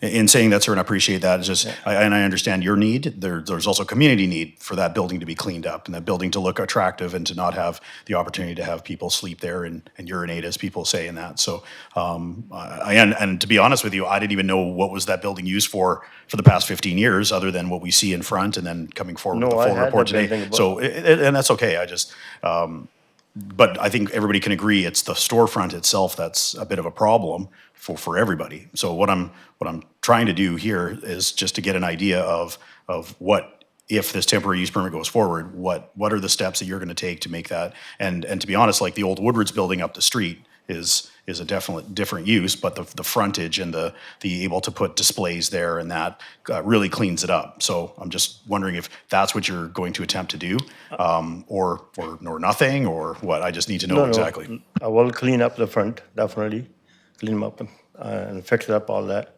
And then I'm planning to put up 4 or 5 feet, like a front window only, to display stuff on there, and the rest of them I need to use as a warehouse. That's what I'm thinking so far. Okay. I appreciate it. Thank you, Madam Chair. Councillor Patola? Thank you, Madam Chair. So the C7 designation essentially requires the use be of a commercial storefront, that being the type of place where customers regularly attend, make their purchases, or achieve their services, and then leave. So it's not just display, and it's not just pretty facade. And I'm wondering if you could give any information to council on what your plans are to make that storefront into a commercial storefront that is regularly accessible by customers. And on 3048, I can't do that because I tried before. I had two people working in there. Every time customer go there, I have to run over to this store, then I have to go back to the other 2935. So we make it 2935 bigger, open a 4th floor instead of 3 floor, and just make it a warehouse. Like I've been doing that the last 20 years. That's a warehouse about 8-10 cents last 20 years. It's not like we just open it there. It just can't come up a problem now. Yeah. I mean, I'm pretty sure I bought it about 20 years ago. I don't know exactly what date was it. It was filthy. It was an old Woolworths building, and we put a lot of money into to clean the inside and put a new roof on it, the new lighting inside now. So I don't know what else to do. Right? In order for me to survive, I need a space somewhere to store. It's not easy to find a big warehouse like closer with convenience. Any other questions? No. Councillor Haggard? I don't have questions, but I do have a comment, but you could want me to wait till everybody's done? Sure. I'm just kind of curious. I do want to have a question. Why 3 years? What happens after 3 years? Does it come back to council and ask for another extension? Where are we going with that? And to, if it does go through and we do impose like the front to be clean, maybe gated where nobody can go in the alcove part of it, you know, and sleep there and stuff like that. Are we looking at a year to be done, or what's the time imposed on that? Because, I mean, I could say, yes, I'm going to do it, and it could be 6 months from now, it could be a year from now. I mean, I'm a person that's, as everybody knows, wants to be done yesterday, and it doesn't work that way. So I'm just kind of curious to know what is the... I'm thinking about 4 months to clean up the front. I mean, the weather's bad right now too, right? So really can't do much. So within 4 months, April, and by end of April. Councillor Patola? Thank you, Madam Chair. Through you to the applicant. You stated that it's not feasible to run a commercial storefront there. No, because I have a big store at 2935 3rd Avenue. I understand that. What are your plans to relocate the warehousing part of your operation to a different location? I haven't thought about that, but selling this one here won't be that easy to go build another one. I can't afford a 2 warehouse. I can't. If I move out of here, this one's gonna sit empty then. What's that gonna do? You try to rent it out? I mean, people offer me before. He said, okay, I will pay you a hydro bill, and you can rent it to me. That building. I said, no, we can't do that hydro bill. Like buying another warehouse, you're probably looking at $800,000 to $1 million. Right? Like we do move furniture, but we have to have a space behind for extra merchandise in the warehouse. And everybody wants like tomorrow. Never mind tomorrow, they want today. So we have to have a lot of stock in the back. I still question about the 3 years. Right. So staff maybe can help me with that one. Thank you. Madam Chair, the 3-year permit length comes from the Local Government Act, which says that a temporary use permit may be issued by council for a period of 3 years, and then upon reconsideration by council, be issued for an additional 3 years after that, for a total of 6 years. So before we get to Councillor Portola, so it doesn't have to be issued for 3 years. It could be a year to get the ducks in order type of thing. Madam Chair, that is correct. Councillor Portola? It was the same question? Okay. Anybody else? No? Okay, thank you very much, Kendra. Thank you. Go ahead. It's okay, you can have a seat. I just want to make a comment, not a question. Thank you. I always feel being in business is extremely difficult at the best of times, and we're experiencing not very good economic times right now. And I always think that when you're in business, that the city should be able to work with you. So I agree with what Carol Ann said, like, could you make the space 2 commercial spaces at the front, lease that out, and I would be willing to let you have the back for storage if that would help the situation at all. I think that would be a good compromise. I'd be willing to look at that. But you have to fix up the exterior as well. The deterioration in the current state of the property is completely unacceptable. So you can make a decision, you can think about it. I'm not willing to support a temporary use permit at this time, but if you can work with planning and say, I want to make this into 2 commercial spaces at the front, have storage at the back, I would be willing to work with you on that. Let's ask staff, is that viable? Because I see sort of, I'm not too sure about this. Madam Chair, fundamentally, why warehousing is not permitted in the downtown zones is that when you have a downtown Main Street, for its economic vibrancy and its community vibrancy, it really depends on having retail storefronts. So we generally, zoning bylaws discourage warehousing within these neighborhoods. It is possible, you're a city council has broad powers over zoning.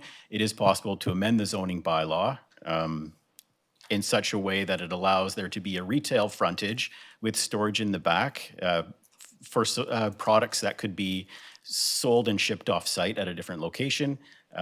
It's not our preference in terms of planning best practices. When you're in the downtown, you have a retail store, you want those products to be stored and sold on-site. But anything is possible if council wishes. Go ahead, Scott. And don't know for certain, but please also be aware if you are having a retail and a potential warehouse use, there may be building code and fire code uses that we would need, that we would have to work with the owner to do that. So it isn't just as simple, the use is one thing, certainly in council's purview, as the manager of planning said, but in addition, there may be other issues that would need to be dealt with. Thank you for that. Go ahead, Councillor Portola. Thank you, Madam Chair.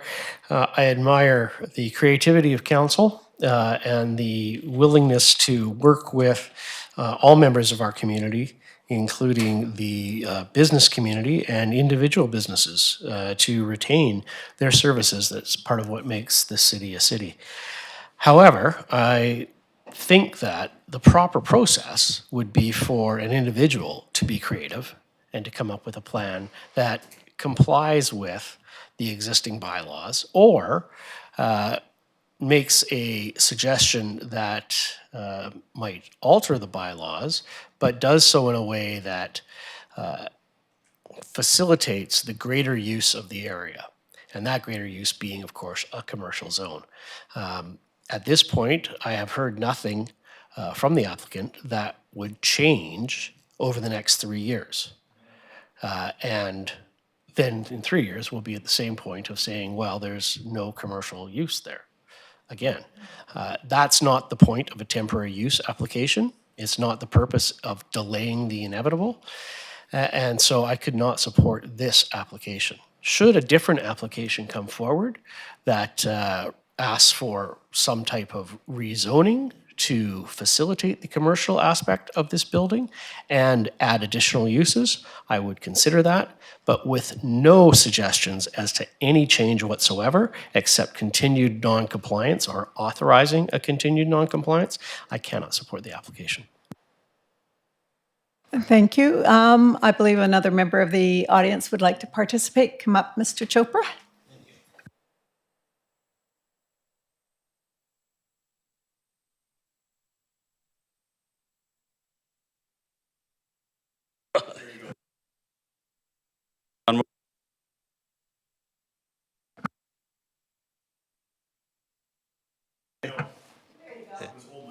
Okay. My name is Hara Chopra. I live on 3755 3rd Avenue. I'm also a business person in this town. My request to the council is, as the made furniture guy told, that he is willing to improve the face of the building. It is a good suggestion from him, but to tell him that he can't run the business anymore, then there will be another empty lot. City's making tax on that one, and if he can't make it there, then he has to close the other place. I think there is a room for a compromise. And he's honest with you, give him some time, give him some for the time being thing, and see what he can do, what he can find another place to move or not to close his business or whatever. But to just shut him down right now, that we can't do it, I think it is not good for the business. He's taxpayer money, he has two business, and he's a very popular guy in town. So my request to you is just think, give him temporary and work on him how he can do it. Because right now, time is tough. And he can do this way, he can open the place and he say, okay, I'm on break. What are you guys going to do? Nothing, right? He can open the door, he can go there, half an hour, he can put his staff there. He's honest with you. So please give him a chance for the temporary basis and let him find other place or improve the space at the front, right? Whatever you guys need, if he's willing to do it, I think it's a win-win position for both parties, other neighborhood people, and this businessman to you. Thank you for listening. Yeah. Thank you, Hara. Councillor Mealy? Thank you, Madam Mayor, and I just appreciate former Councillor Chopra coming forward for that. It's kind of along the lines, and I just want to say so, and through to you, to Councillor Patola, it's not what I heard from the applicant. I did hear talking about paint and doing some retail or work to make some displays. So I did hear some solutions. Do we want it right now? Absolutely. I mean, that place needs it. My other comment, though, is exactly what ex-Councillor Chopra said, is if the denial is there, then what's going to happen to the building then? It's going to be empty, and then it's going to get worse. And so I'm a little torn on this. I really am. But I did hear at least there was some solutions from the proponent. So I just wanted to state that I did hear some solutions, at least, when asked. So. Anybody else? Go ahead. I would go for a 1-year temporary use permit and then see what the building looks like. That way, he has to fix it up or it's not going to be good. That would be my thought. Councillor Patola? I thank you, Madam Chair. Through you, just a comment that I certainly, as I said before, commend the creativity of council in trying to find some ways to do this. Certainly suggestions were made. Not one of those suggestions, to what I heard, addresses the issue of a non-permitted use. All of those issues are like, I can clean it up. Well, that's great. That'd be really nice. I would much prefer that you just complied with the bylaw in the first place, and let the desire to clean it up or not rest with the success of that business. As it is, this is not a permitted use. It's not a question of a bylaw infraction with regards to cleanliness of a building or suitability of a building or danger of some overhang falling on the street. This is about whether or not a commercial business exists in that property, which is what it's authorized for. It hasn't, it does not, and it has not for some long number of years.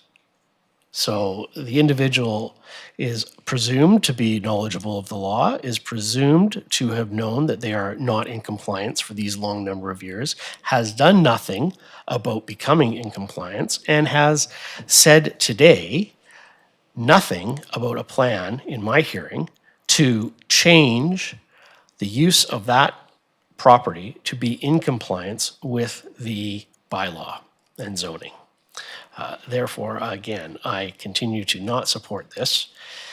Certainly, the individual can make changes as soon as they want to come into compliance and can certainly discuss with bylaw enforcement whether or not those changes will be enough to dissuade any further enforcement. But those are not issues for today. Today, the issue is the temporary use permit and compliance with the bylaw zoning, and I see no changes on the horizon. Thank you. Anybody else on council? Anybody in the audience? Anybody else? Oh, sorry, you have to. Thank you, Madam Mayor. I would like to give the applicant an opportunity to come back with a plan on how he can be compliant with the bylaw. I don't want to shut down the business, absolutely not. We're struggling downtown as it is, but I want to give the applicant an opportunity to come back to us with a plan, how he can become more compliant, work with bylaw, what can we do to be compliant?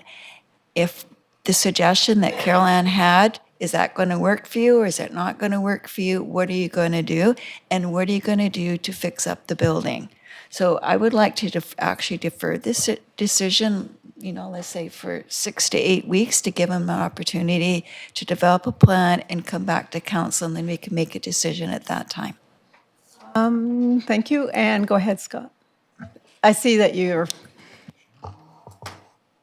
Well, I mean, the property owner can certainly put a business in there that's in compliant with the zoning now. That's not what council's being asked to consider. Council, the temporary use permit is asking council to enable a permitted use that's not currently permitted. So I guess I'm not 100% clear on what the direction would be. The property owner could apply for a business license that would then receive inspections to be sure it was all good by fire and building for one of the permitted uses in the C7 zone today. Councillor Haggard, anything on that? So if we turn this down, then does he have to remove everything like today, or do we give him some time? I'm not sure how that would work, because I want to give the applicant time to come back with the plan. CAO? Yeah, through the chair, we did start a bylaw offense notification with the applicant, and that's why they came forward. So administration, if this was turned down today, we would continue bylaw enforcement on the property. If you approve the temporary use permit, then they would have to come in, apply for a building permit. We would do necessary inspections, and he would have to also make sure that the building complies with that for the length of the temporary use permit. At the end of that time, though, again, he would still be out of compliance with the zoning, and we would be back here again. Thank you. Is Councillor Mealy? Sorry, thank you, Madam Chair. Appreciate it, and I appreciate the question, Councillor Haggard. And I think I understand what you're trying to do. Much like the temporary use permit for the Bread of Life, kind of want to put it on hold so we can get more information. That's kind of what I'm getting here. So the information we're trying to get would be the applicant to tell us, what are you going to do to that frontage of the property, and we can include that in our final decision. So meaning cleaning it up, painting it, what are you going to do? I get that correct, Councillor Haggard? Okay. Our Scott, any comment? No? You look puzzled. Sorry, I'm trying to stay neutral on this. Council's hearing this. That is one of the options that was put there. If council wants to consider the temporary use permit, was requiring conditions that the outside of the building facade be improved. That's not what staff has supported. Staff has given reasons about why they feel a warehouse use is not appropriate in our downtown core. But this is council being asked to consider this. So that is one of the potential options. If you are looking for more detailed information, certainly that's what council can do, and we would reissue public notice again, and this would come back to a future council meeting with additional information that council is asking for. Councillor Mealy. Thank you very much. And then just to clarify, if I get the process correct then, is that if we do ask for a deferment from what Councillor Haggard was saying, that no action is taken against the building or the owner until that's, like the bylaw would stop, much like the temporary use permit for the Bread of Life. We didn't take any action because we were gaining more information. CEO. Thanks, and through the chair, yeah, the only difference is that we have already started action. So, but council can direct administration not to take any enforcement, and then postpone this to a later date. We would prefer you to have that date, so then we know when it's appearing back at council. So, a postponement and direction for administration not to continue with any bylaw enforcement until then, if that is what council wants. Just to make a comment here is that, you know, when I drive by, yeah, I look at that building and other buildings, to be fair. There's a lot of buildings up in the uptown area that really need a lot of work done, and it's been a target for sure, not just that building, but other buildings. And when you bought the building, that was many years ago, and I look at it, Kendra, you're a fantastic business person. You got a great business going on at because I have bought equipment from you or appliances from you. But when I look at that building and I think when you bought that, times were different. Yes, businesses weren't flourishing up in there, but now we're trying to get the uptown where it will flourish. We're trying to do different things in the community. There's people that are coming into our community looking for places to rent in the uptown area, but when they drive by some of these buildings, not just yours, but other buildings, they go, oh, yuck, I don't want to do that. And then there's people that are loitering or doing different things, sleeping in the alcoves and stuff like that. There's people that have put bars up so people don't do that anymore. I remember when my parents were in business, we were the first ones to put bars on the windows down on Lower 3rd when my father had a business down there. So I understand how that all works. But we need to fix up the uptown. We can't keep doing what we're doing. And I understand where we're going with, you know, let's put a storefront in the front and then you could do a business in the back, but then I understand where we're going with staff too, how that's all going to play out. So it's really hard to make a decision what we're going to do. I don't want to do 3 years, that's for sure. I don't believe in that because then 3 years becomes another 3 years and et cetera. And I also look at, you know, if this council here decides that they want to go, let's see your plan. What will it look like? Well, I don't want to go 6 weeks either. Like I said, I'm a yesterday person, and I'm not saying let's fix it up in 6 weeks. I'm talking about a plan that Councillor Haggard mentioned. So, anyways, those are my comments. You know, the uptown area, we want to get fixed up. And it's not just the only corridor that I would like to see fixed up. There's other areas in this community that need that. And we need to take some pride in what we got in some of the buildings and stuff like that. So we're going to go now to Councillor Patola. I'm going to stop talking. Thank you, Madam Chair. This is an application by a business owner for a temporary use permit for 3 years to use a building in a fashion that is not permitted by the current zoning. In my opinion, the applicant has not provided any suggestion as to how that temporary use permit will aid in the compliance with the zoning and has not made an application to change the zoning, which is open to the applicant.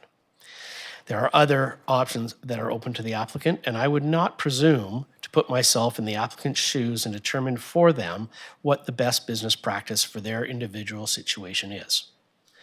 Consequently, Madam Chair, I move that council does not approve temporary use permit number 25-05 at 3048 3rd Avenue.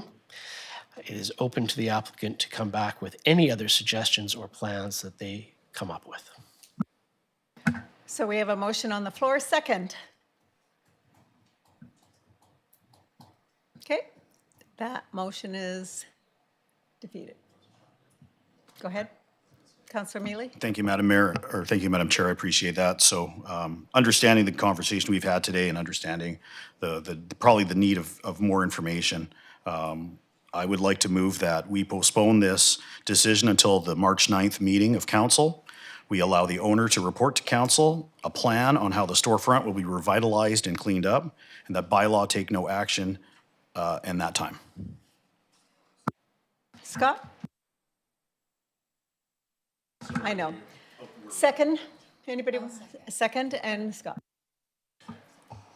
I guess I just would like to clarify, the temporary use permit is being asked to consider the use, a use of the property that is not currently permitted. And although council can add conditions, such as improving the facade of that, and council certainly can do, and maybe this is the way you want to do, but at the core, council is being asked about a land use that, that's what the temporary use permit is about. So I just want to be clear, yes, council can add conditions about potential facade improvements. However, the main purpose of a temporary use permit is the use part that council is being asked to consider. And I'll just leave it at that, just so it's clear. Okay, Councillor Haggard. I was wondering if Councillor Meady would consider adding for him to also come back with a plan on how he's going to become in compliance. Because I don't want it to continue as a warehouse, but I want to give him an opportunity and time to get the building to come back into compliance with zoning. Does that make sense? It does a bit. I mean, the proponent wouldn't be here if he was intending on becoming a commercial storefront. I think that's the key around this, is he wouldn't be here asking for the temporary use permit, or asking for a full rezoning, which, as Councillor Patola has said. So those were his two avenues if he doesn't want to use it as a commercial storefront, in which he said staffing, and again, like Councillor Patola says, I don't pretend to know his business, but understanding that he's used it for a warehouse for 15 years, and I think the main concern, other than the usage of it, is how it looks. And so again, that's why I kind of try to find a compromise here, and where we can get that information ahead of time from the proponent, and then we can make a decision on how it looks, and we can still talk about the usage, much like the usage of an old Woodward's building, where whatever's going on inside is happening, but at least the storefront has still looks good along the way, and it's not offensive in any way to the community.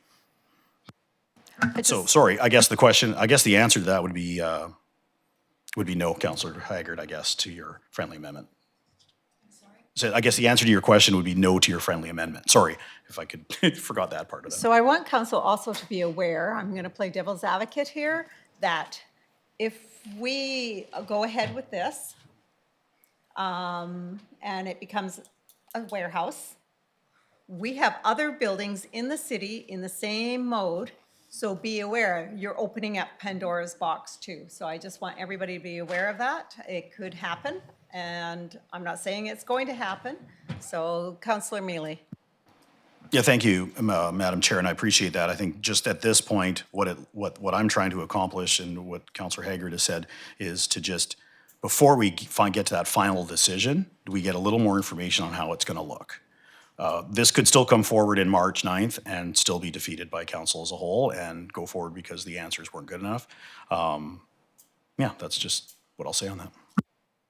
All right, we've got that motion written, right? Could we read that out, please? Certainly, Chair Solda. That council postpone temporary use permit, consideration of temporary use permit 3048 3rd Avenue to the March 9th regular meeting to report to council for the owner to report to council on the revitalization and cleanup plans of the said address. And further, that council direct administration that no bylaw enforcement be taken during that period. So everybody's clear on that motion? So I'm going to call recorded votes on this. Okay, Councillor Mealy. Got a lot of that. Positive. Councillor Haggard. I'm going to vote against. Opposed. And Councillor Patola. Against. And Burberry. Opposed.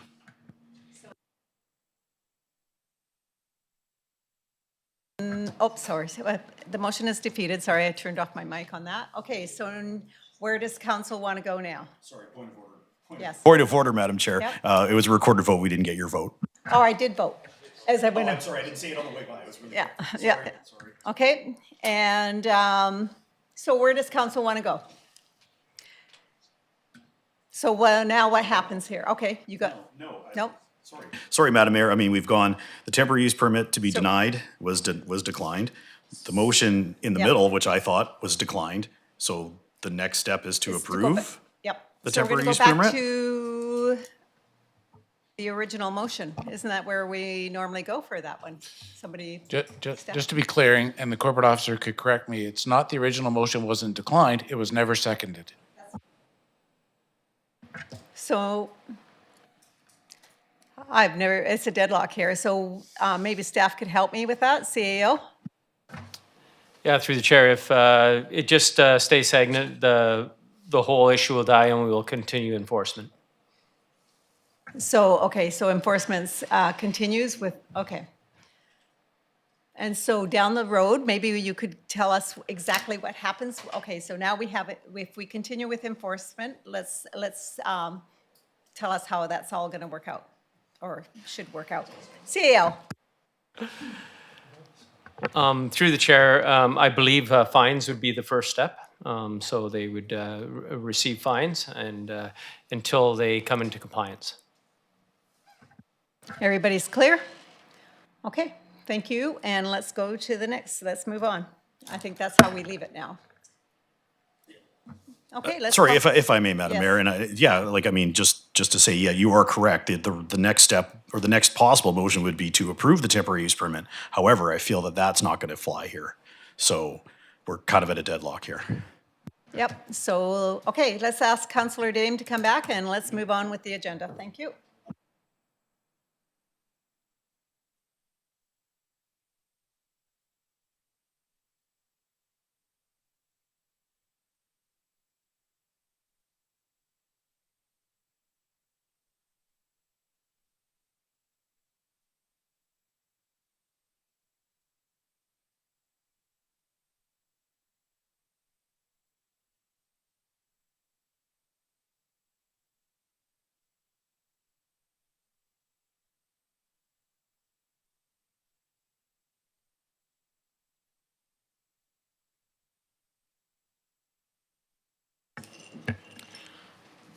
All right, moving on to the next piece of new business. We have exempt staff benefit and leave entitlements policy approval. We have a report from the Director of Human Resources. Good afternoon, Mayor and Council. I am here today to present two draft policies. These policies are related to benefits and leave entitlements for exempt staff and are intended to replace the current policy, which is entitled Benefits for Supervisory Exempt Staff. As you will have seen in the agenda, the current policy was last updated in 2016 and as such required some updating. As well, there is information that is not contained in this policy that should indeed be included in such a policy. Given the topics that are covered in the current policy and the need to include additional information, it was more appropriate that the topics are covered in two separate policies, and these are the two draft policies that are contained in the agenda package. As you will see, the two draft policies include a great deal more information related to the different leave entitlements that are available to exempt staff. The information included, it captures the city's current practices with revisions to a couple of areas. One of the areas that has been revised is the years of employment that an employee needs to achieve in order to be eligible for the next level of vacation entitlement. And these revisions were included based on a recent comparison of such entitlements in comparator communities. Both of the policies now include information related to part-time employees, which was not covered in the previous version.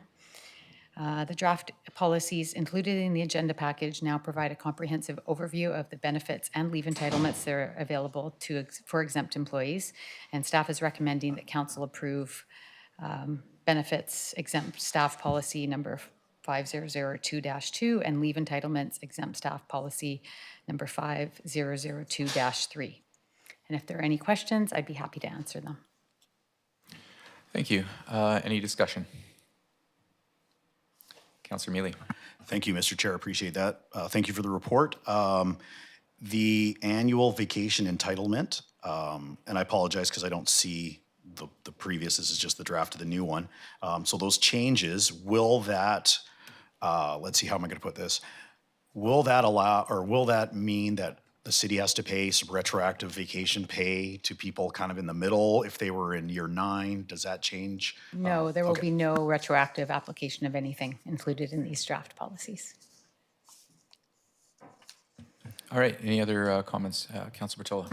Thank you, Mr. Chair. I move that council rescind the benefits for supervisory exempt staff policy dated May 9, 2016. Moved by Councillor Bertola, seconded by Councillor Solda. Any other discussion? Seeing none, all in favor? None opposed, motion carries. Moving on now to playground improvements. Oh, sorry, I missed that. There's 3. Okay, carry on. Thank you, Mr. Chair. I move the council approve benefits exempt staff policy number 5002-2. Moved by Councillor Bertola, seconded by Councillor Solda. Any discussion? Seeing none, all in favor? None opposed, motion carries.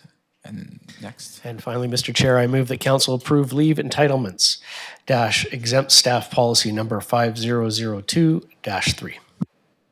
Moved by Councillor Bertola, seconded by Councillor Solda. Any discussion? Seeing none, all in favor? None opposed, motion carries. Now on to playground improvements. We have a report from the manager of parks requesting council consideration of playground improvements. Go ahead. Thank you, Mayor and Council. At the October 1st, 2025 regular meeting, Council resolved as follows, that Council direct staff to assess the costs and feasibility of making minor improvements to 3 park areas prior to the completion of the Parks, Recreation and Culture Master Plan.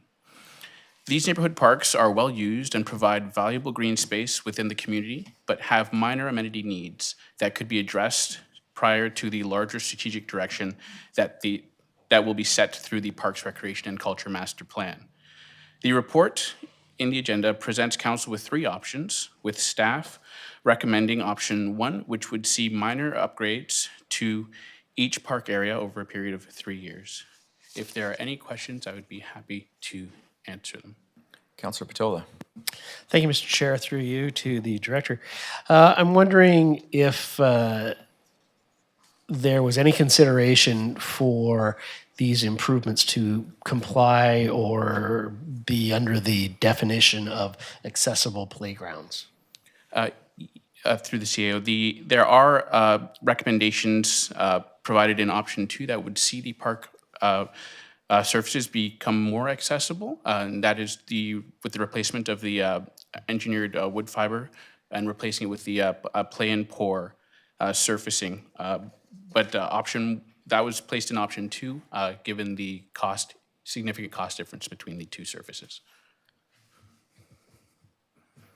Just a follow-up, thank you. I saw that the surface seemed to be more accessible because of its texture. But with regards to the actual play structures, was there any consideration of those structures that are being put in to be accessible as well as just the surface that they're placed upon? Given the options and the current state of the master plan, I don't believe the accessible component was considered beyond the surface and a few of the other amenities there, primarily the swings and such. And sorry, just one more follow-up. If we went with the option 1, would we And then after the master plan, we're considering accessible playground equipment. Would there be an excessive amount of double work being going on? Would what we put in need to be torn out for other accessible to be put in? Through the CEO, not necessarily. The options presented to council right now are scalable and spread out over a 3-year period, and we believe that the master plan will be completed prior to that, so we can always change the direction at the will of council going forward. Councillor Solda. As the chair of the Accessibility Committee for the city, I think it's really important to have something that's there for somebody who has needs for accessibility equipment. And I think if we're going to spend any money, we need to have some component to it. I look at the floor print of the, I don't know what you want to call it, the ground, and it looks small, and you would have to probably add more, but I look at the parks in Nanaimo and stuff like that, and the accessibility equipment they have there is amazing. I know it's expensive, but there should be parks that have some of this, and yeah, I see the CAO wants to say some things after I said what I said, so we'll let them. Thank you, and through the chair, administration would love to make a Cadillac of a playground. And we went through the master planning process to look at a feasible way of phasing in playgrounds and where they're needed. We were asked to bring forward a minimal change to 3 locations for playgrounds. And one of the biggest costs was the surfacing, which then does not make it fully accessible. Accessible units usually are more expensive, but we can do them if council wishes. So again, we were just trying to bring to council what council requested. If council would like us to bring back any other options, we can. It will be more expensive, but administration is fine with it. Again, it was my direction to look at the cheapest option, because in the meeting, I believe it was said, how can we just get a swing or a slide, and that's it?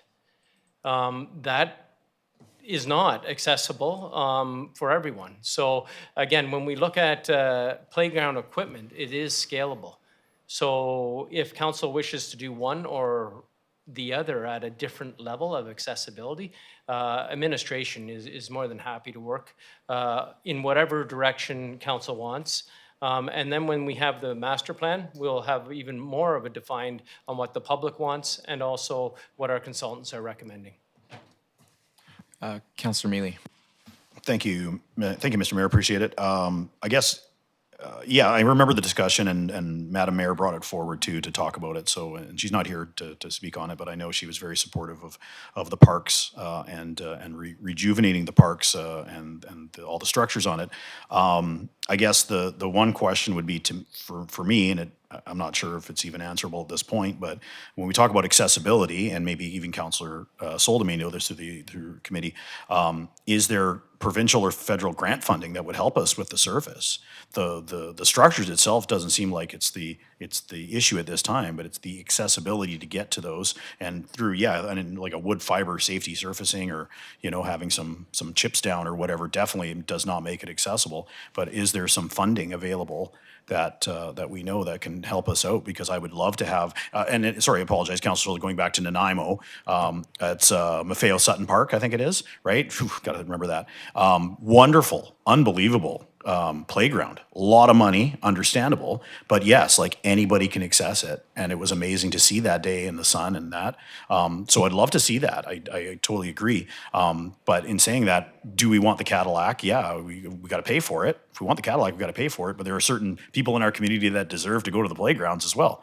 And so, is there any funding that we can find, or is there something that we can do in the meantime while we go through our master planning process? I'd refer that to the CAO through the chair. That park cost $1 million. I wouldn't know that information. I know that particular park cost $1 million, and they want to add some components to it, and for another $1 million. They don't have that $1 million at this time. So I know the CAO was with us on that little tour too. Yeah, through the chair, I know that playgrounds, when the proper amenities are there, can be amazing gathering spots and create community. And that is going to be a big thing in the master plans. Currently, we do scan for grants. We don't have a dedicated position looking at grants, but we do scan for grants, and we haven't seen any grants that meet the eligibility for what we're looking at currently. That does not mean that there may not be some coming up soon. Again, if anybody is aware of any grants, of course we would apply for grants. Councillor Haggard. Thank you. These are small neighborhood parks, so I agree. Let's do this simple slide, simple playground, simple climbing places for the kids. But I think this will probably be in the Parks Master Plan, is we should look at doing a Cadillac that is going to be accessible.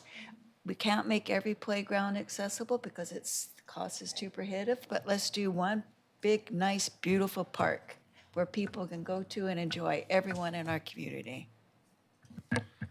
Councillor Patola. Thank you, Mr. Chair.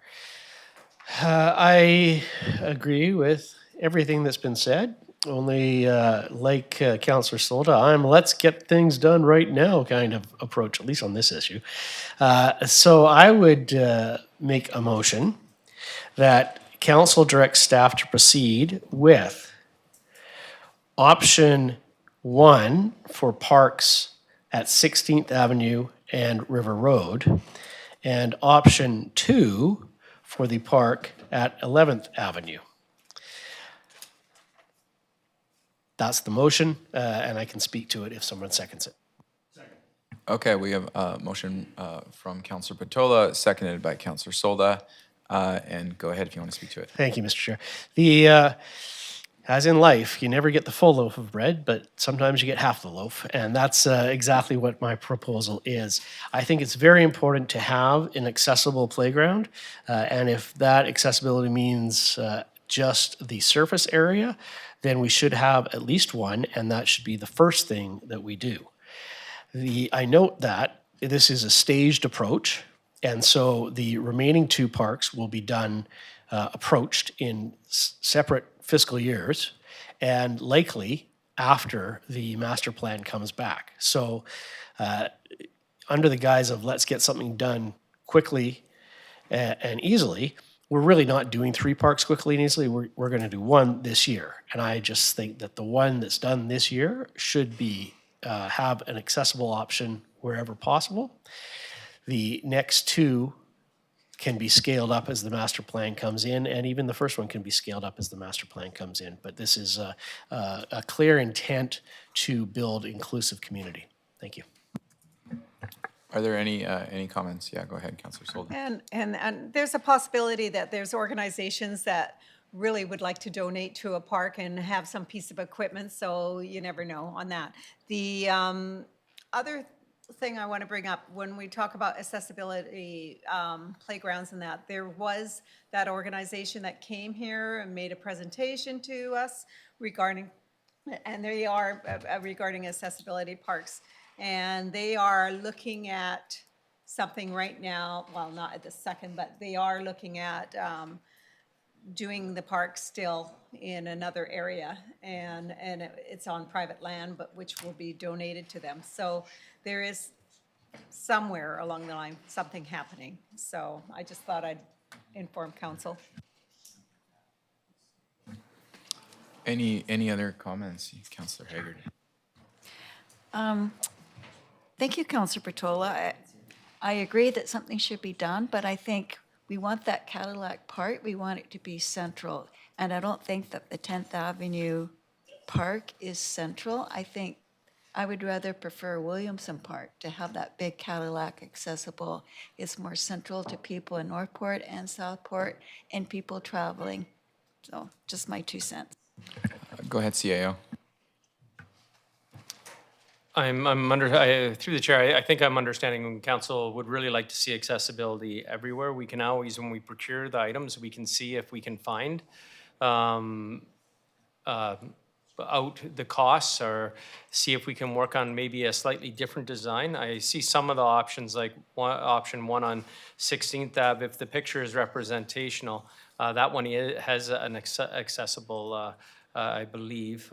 But I do understand what council is looking at. It might not be the same type of features, but again, we can see what council, with your direction, or we can also research what that would cost and come back to council. So there are different scenarios that we can do. So just add a little more confusion to it. I just want to make sure that council is aware that administration is hearing you, and we can do look at accessibility. Thank you. Councillor Mealy. Thank you very much, and I appreciate all those comments. I appreciate the extra confusion. I think I also would like to see where, if we're going to be spending more money on the 10th Avenue Park, where those structures would be as well as part of that. Before I make this decision, I would like to see kind of where it's going to go and how it's going to look. Just to make sure that it's in the same area, and or are they planning on making it closer to 10th Avenue, or so I would like to, before we give staff the kind of carte blanche to just go ahead and take $150,000 and start making parks, I just would like, if we're gonna wait it out, I would like to see a little more information on, I see how it looks, but where would it be positioned if we're gonna make a bigger investment in that park specifically? Yeah, totally. We have a representative from PA, is it Inclusive Play? Would you like to come up and speak? Oh, just talking about it. I know you were, I was hiding. Thank you. Can you hear me? Okay, perfect. Yes, I'm Desiree McCleary. I am a co-founder of the Inclusive Play Case Society. Is that better? Oh, this little thing. Anyways, I had a lot of questions today, and a lot of them you answered, so that was great. But a couple things. I know you made a motion. I can't see the name there, gentleman there. Okay, so to do option 1, thank you very much. Option 1 at 2 of the spots, and then option 2 at the 3rd. Realistically, so for instance, I'll give you a little backstory. So my son has attacks of cerebral palsy and autism. So the only way for him to get around is by a wheelchair or walker. So when you're suggesting the option 2 and saying that's your Cadillac, that's the one that's going to be accessible because it has the proper matting, realistically, that's nothing. I'm not going to visit that park with my son because it's not accessible. Accessible means there's components that you can actually use. So I think people forget when they don't live the life we live every day, that when you get there, it's not about just getting to the space. I mean, that's half the battle. But once you get there, what's there to do? There's nothing to do. So, I mean, realistically, I don't think we could label it as accessible. That's my first point. And then the second one was the locations. I don't know if how were the locations chosen? I believe Shari or Mayor suggested them, sorry. But a couple of things, the River Road option, there's not parking there, and I don't know if people are going there to swim, but it's not safe to swim there. It's a current, it's a river. So are people really utilizing that space? I don't think so. The one on 10th, there's 2 parks right across the street. So is that the best option? And then 16th has just been sitting in limbo. So I guess I just have maybe questions about the location. And then I guess I know you guys know what accessibility and inclusion means. I've been here before. But I guess for me, I see these 3 options, and I get when you visit other cities, you're not going to go to every park and it's going to be accessible. I get that. I'm not born yesterday, but I also think that if we're going to do this, we would do the smaller options on all 3 of these, because realistically, they're not accessible, and just putting matting down and labeling it, you're gonna have some pretty upset people. But actually having a park where everyone can go to. That's gonna be one park in this. I go to town for every single time we go to the park because we can't go to anything here. Anyways, that was just my thoughts, and I don't know if anyone has any questions for me or anything to throw back at me? Yeah, thanks, Desiree. Thanks for being here and for, Yeah. for that. Does anybody have any comments or questions for Desiree? Go ahead, Charles. Thank you. Yeah, no, just thanks. Thank you, Ms. McCleary. Appreciate you coming. Got to be official here. Come on now, Des. Yeah, right. No, but I guess that's kind of what I was thinking ahead of time is if we're going to be putting more money into it and it's still not effective, then why are we putting more money into it? Whereas what we've heard today is option one is taking care of some needs, and then hearing from our director of parks saying through the master plan there is possibilities and there is options to include or make more accessible as we go along in the process. So I appreciate your comment, and just the mere fact that you got to go out of town to go to a park is just it's sad. It's sad, right? Because he deserves better, right? And then like you said, going to Mateo Sutton Park and going, holy crow, like this is exactly, and many children with needs are there enjoying themselves. So again, I appreciate you saying that. Getting there is part of it, but then if you can't do anything, what's the use, right? And they're still kids. But once you get there, what's there to do? Sorry. So in saying that, I apologize. So I know the motion's on the floor, but I would kind of concur with the delegation here and just say, and go back to the comments from Director of Parks and Rec, is that option one for all if we're going to do something, and then add to it as we go along in the process of the master plan. Councillor Solda, go ahead. I just wanted to say to our to come back and explain what you're doing. Since I was kind of talking about you and I didn't have all the facts, I would love to hear you come in before council again. Yeah. Once we have that set in stone, which we're just about at that point, we will definitely come back because we have, Some good some news. asks from you guys as well with that. But yeah, just, I guess the biggest thing is just, either you do it or you don't. You can't really, do the in-between, especially if you're gonna spend that extra money in the matting. It's like, for what? Who's going to use it? That's my thoughts. Totally, and I appreciate all of that, and I'm glad you said it. I was, a few of your points, I was waiting my turn to make myself. I think that I want to be careful that we're not doing things like out of order or prematurely here, because we do have, as been mentioned many times, a Parks master plan coming. And I want to make sure that we keep in focus like what our intent was here initially, and that we're not meandering and getting off track, because we're actually going to complicate those future plans. I think the end goal here for everybody needs to be an accessible park, a Cadillac, but that's not what we're doing today. We could, but I'm hesitant. It sounds like we're not 100% sure here on what we want to do, and so I would rather, I think, maybe see an amendment where we know that we want to add a couple small neighborhood parks. I think that was the intent, right? If we're unsure about, I really appreciate your comments on the River Road Park. I agree.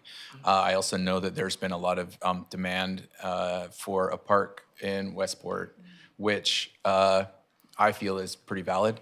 And if we're gonna put a park like a half a block away from where one has been adamantly requested for a long time, I'm gonna feel a little bit uncomfortable about that. And I'm not totally convinced that River Road is the best place for a park, period.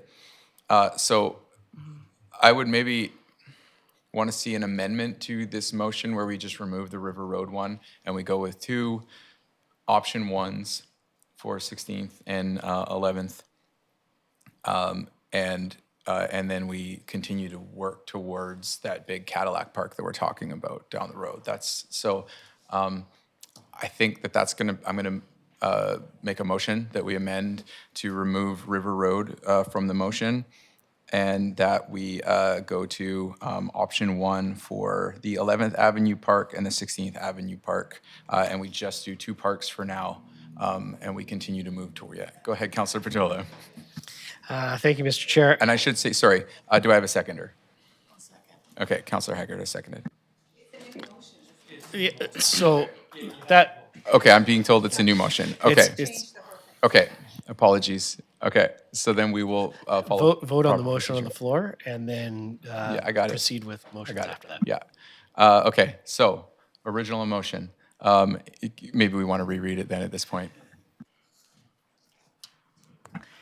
Thank you. So the motion on the floor at this time is that council directs staff to proceed with option 1 outlined in the staff report of January 12th, 2026 for upgrades and improvements to 3627 16th Avenue Park and 6038 River Road Park, and option 2 for 2549 10th Avenue, which is 11th Avenue Park, prior to completion of the Parks, Recreation, and Culture Master Plan. Okay, everybody understands the motion on the floor. Any comments? Okay, all in favor? Opposed?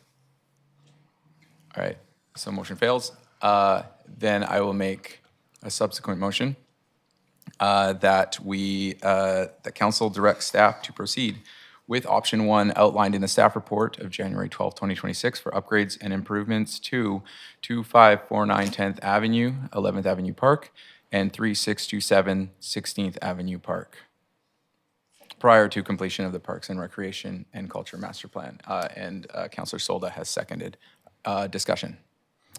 Councillor Mealy. Thank you very much. I appreciate it. So I'll support it. I just do want to say that the River Road Park is still used. I know there is lack of parking and such, but it is still used.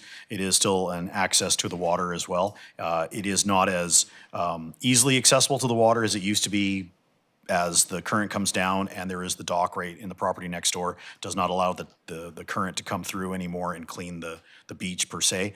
But it still is an access, but I would still think that we would still do something there eventually. But I just wanted to state that I do support the motion as it is, but not to discount River Bend Park as what it's called, so. Thanks. Yeah, I keep going to put my hand up and realizing that I don't. Totally agree.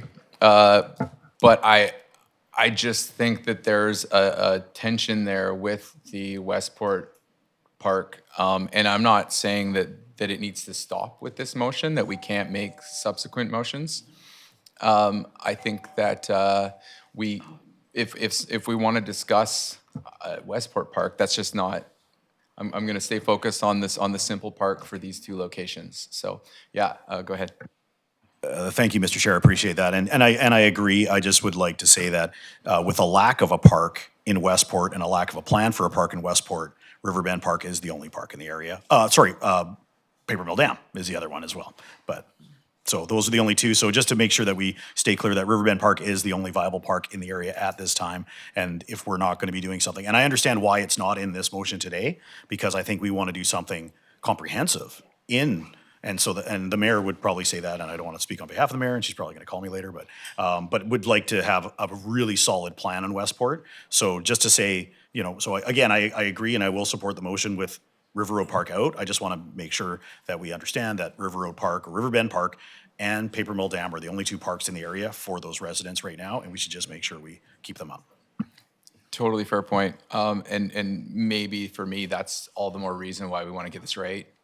And not make a rush decision. So that's where I'm at on it. Certainly open to council discussion on it. But Councillor Soda. And we for Westport, we were waiting for the plan to be finished. Anyways, we had that discussion. But you got to also remember Riverbend with the roundabout going in. That traffic's going to be backed up. Who's going to park on the side of that road to go to a park when it's going to be back up? It will be 15-minute wait on each ways in the summertime, so be aware of that. One more point from the delegate. Yeah. So official.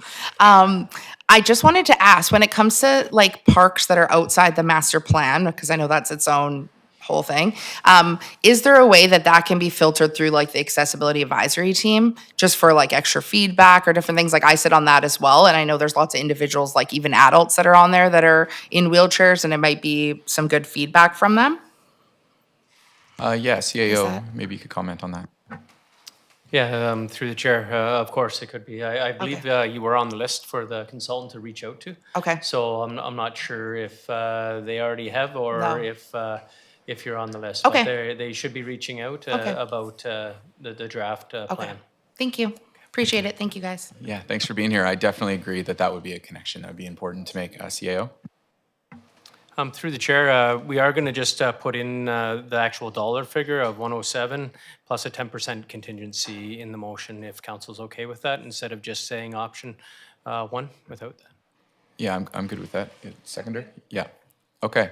Any other comments on the motion? Yeah, go ahead. Point of clarification, that's covered in the next motion, which would turn 159 to 107 for the actual amendment of the financial plan. Do we still have to do that in the second? Okay, just making sure, thank you.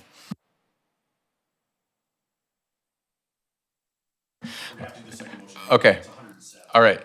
So if everybody understands the motion, all in favor? None opposed? Motion carries. Go ahead. Oh, Councillor Haggard. I supported the motion, but I think we also, and it's probably in the master plan, I'm not sure, about a park in Westport Place. And I thought this is where this all came from, is when that delegation came in. There was a lot of people concerned because the Westport Place Park disappeared and they wanted it back. And I think it would be a lot safer for people to go up to a park in Westport Places versus River Road, because there's no place to even cross the road. It's very dangerous. So I would still like to see something in Westport Place, even just a simple pocket park. Yeah. Or is that in the master plan? I'm not sure. CAO. Yeah, through the chair. I know our Director of Parks, Rec and Culture would probably answer it, but he hasn't been here too long, so I'll take the brunt of that. The master plan is looking at citywide parks, so Westport would be included in that. However, if council wants to just shift the River Road structures, we haven't ordered these yet. So again, we can get that, and we can look at what would fit up in that area if you would like to do something there instead of River Road. And then we could go back to the original 159 and include that park in there. So that is an option for council to consider. Again, I know usually this would go to a committee of the whole meeting, but since it was a motion made at council, we brought it back to council for process. Councillor Mealy. Thank you very much. I think what we should do now is work with the two parks we've identified. And we know that the master plan is going to look at Westport Place. I know council's going to look at Westport Place. So I don't think we need to make any major moves at this point and wait for that comprehensive plan on what we want to do up there through the master plan process. And sorry, and I apologize through you to Councillor Haggard. My comments about Riverbend Park was just yes, it is very difficult to get there, and I lived across the street, and trying to cross that with your bike and kids and whatever, it's very difficult to get there from the other side. So, but just to know that other than Paper Mill Dam, that is the only park in the area, so that we just can't forget about it and let it go. But in saying that, so what I think we should do is continue on with what we're doing with the two parks we've identified, not worry about Riverbend Park as per the motion, and then let the master plan give us the information we need for the final comprehensive plan for Westport Place, and that will also include public input. Yeah, I agree, and I do hesitate to ask them to wait longer, but I think it's better to get it right. Like this is a common theme with our council, is that we want to make sure that we're not making quick decisions and we're getting it right. But that there comes a point where it's like, okay, we have to get this done.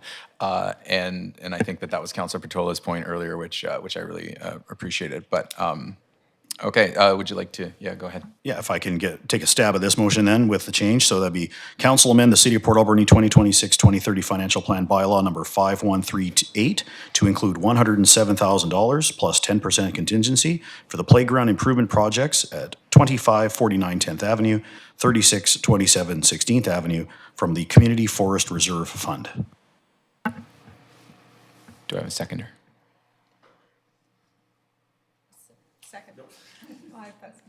Moved by Councillor Mealy, seconded by Councillor Solda. Any discussion? Seeing none, all in favor? None opposed. Motion carries. Yeah, go ahead, Councillor. Because the funding is coming from the Community Forest Reserve Fund, can we get some kind of a plaque put up at the playground thanking them for this funding? CAO, are we able to do that? Sure, administratively, we can make that happen. And there is one further motion to be made there, if you like. I would make the motion, however, the increase of 13,300 is pertaining to the 3 parks. I would need an updated number for the second part, for 2 parks. Through the chair, I don't have an updated number at this time. I'd have to try and recalculate that. I didn't do it by park, so I'm not sure how many hours. I know this feeds into our seasonal and how many weeks we would need somebody. So I understand the need to have a new number. I just don't have it for you at this moment. Is, let's see here. Well, I wouldn't want to hold it up just for that because I think we're all on the same page. Would I be able to make a motion saying to reflect an increase no more than 13,300?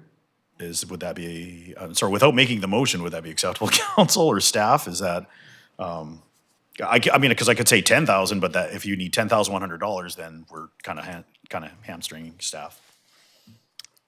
Yeah, I mean, I think that's okay. Oh, yeah, Director of Finance. So, Chair Dame, to Councillor Mealy, I think what we could do is do 2/3 and say no more than $9,000, and then we can confirm that number at our next committee of the whole on next week. So. Thank you, sir. I appreciate that very much. So I'd move that council amend the City of Port Alberni 2026-2030 Financial Plan bylaw number 5138 to reflect a $9,000 increase in 2026 for operational costs, line 27215, related to the playground improvement projects at 2549 10th Avenue, 3627 16th Avenue with annual inflationary increases through 2030. Is there a seconder? Moved by Councillor Mealy, seconded by Councillor Solda. Any discussion? Seeing none, all in favor? None opposed, motion carried. We are now moving on to question period. Is there any members of the public who would like to ask a question? Yeah, go ahead, Mr. Kannegeezer.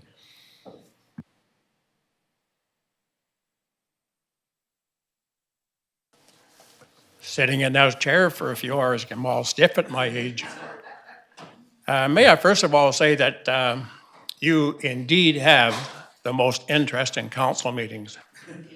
From a spectator point of view, I'm sure at times it's very challenging, but very, very interesting. One question is, what is the city plans for the former Rolleton Arts Center located at 8th Avenue in Argyle? What are the plans that the city has for that land and building in the future? The plans for the Roland Arts Center. Do you have any information on that, Mike?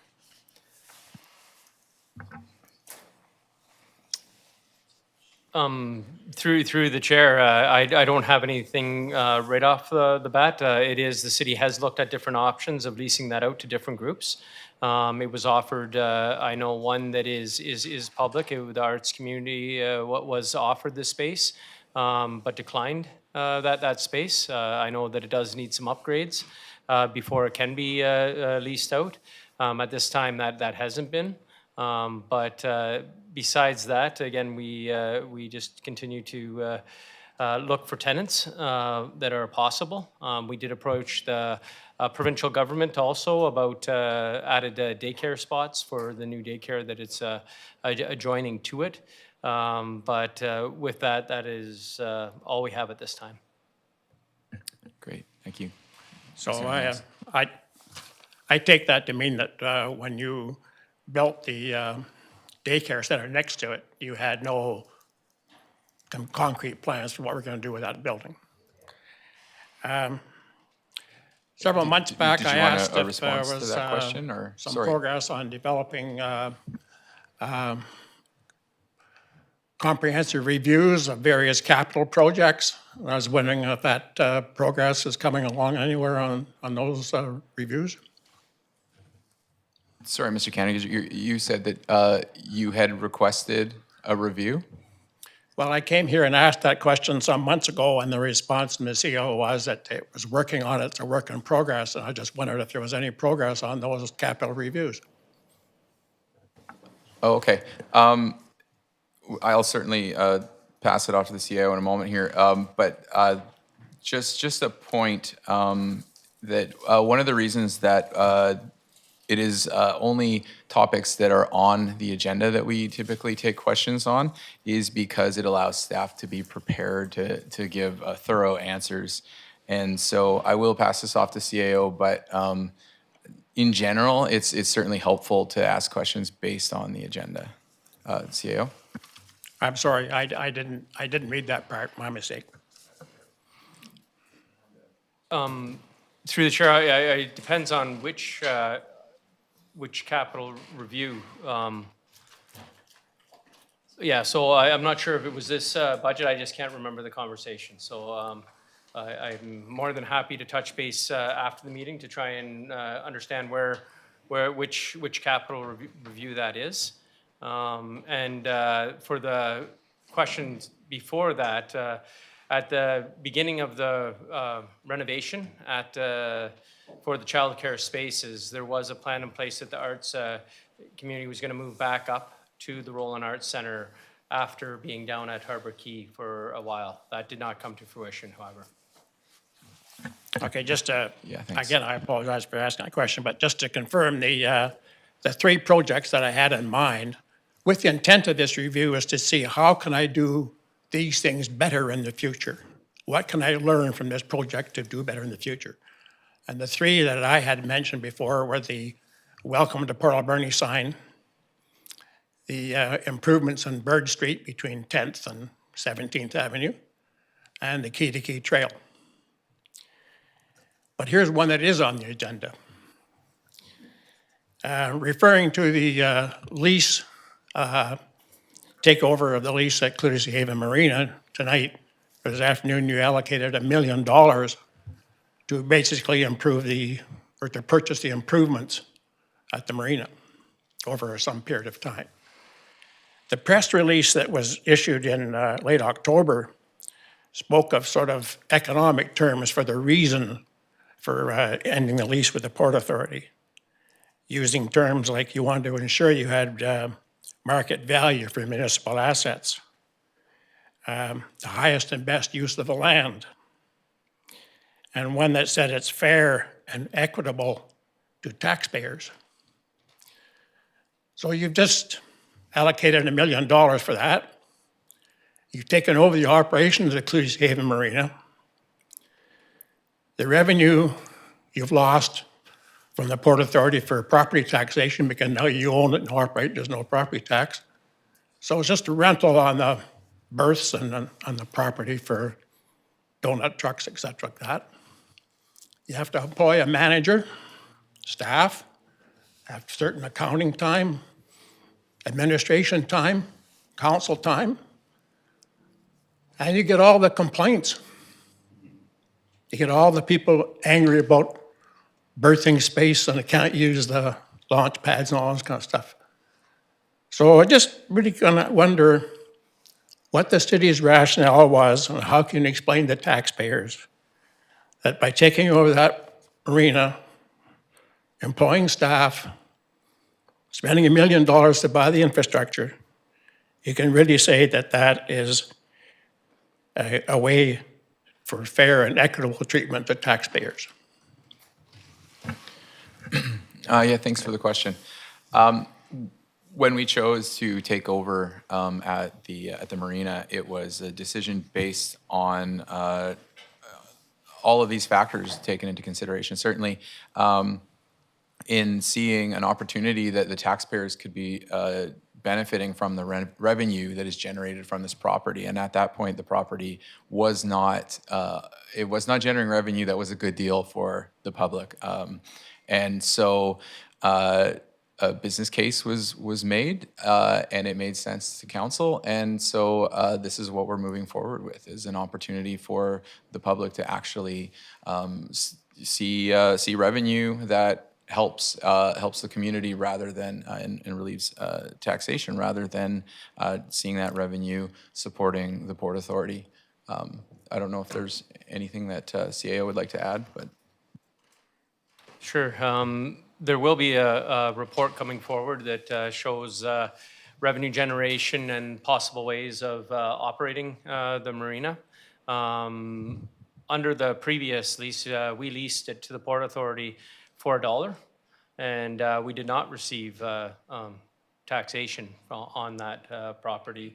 And we also, I believe, did not receive reserve fundings to replace assets from the revenue generated at the site. So we entered into negotiations with the Port Authority, but couldn't come to equitable both ways agreement. So at that time, council did understand that with the roundabout going in, a lot of disturbance down there, that this is going to be a time to make a choice, but also to follow through with some of the corporate strategic plans on that. So there will be the numbers that you're looking for coming to a committee of the whole meeting. We're aiming for the middle of February. But administration has been working in the background on a full plan. So when we come to the public, it's not just bits and pieces that we can explain. This is sort of how the Port Authority was operating. These are the differences that we see, and this is the revenue that may be seen for the residents on a non-tax revenue basis. So that will be coming to a committee of the whole in February. Okay, that's fine. As a former director and chair of the Port Authority, I look forward to that report. Thank you. Thank you so much for your questions. Is there anybody else? Oh, come on up, Roland.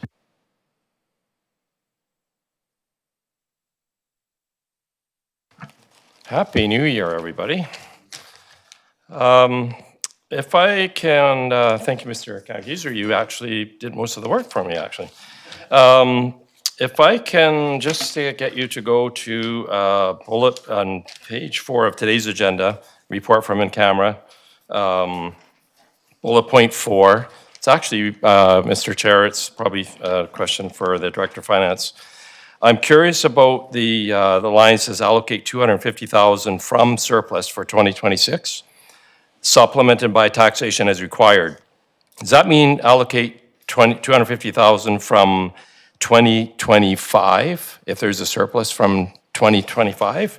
And if there is a surplus, that there may be enough surplus to cover all of that first $250,000.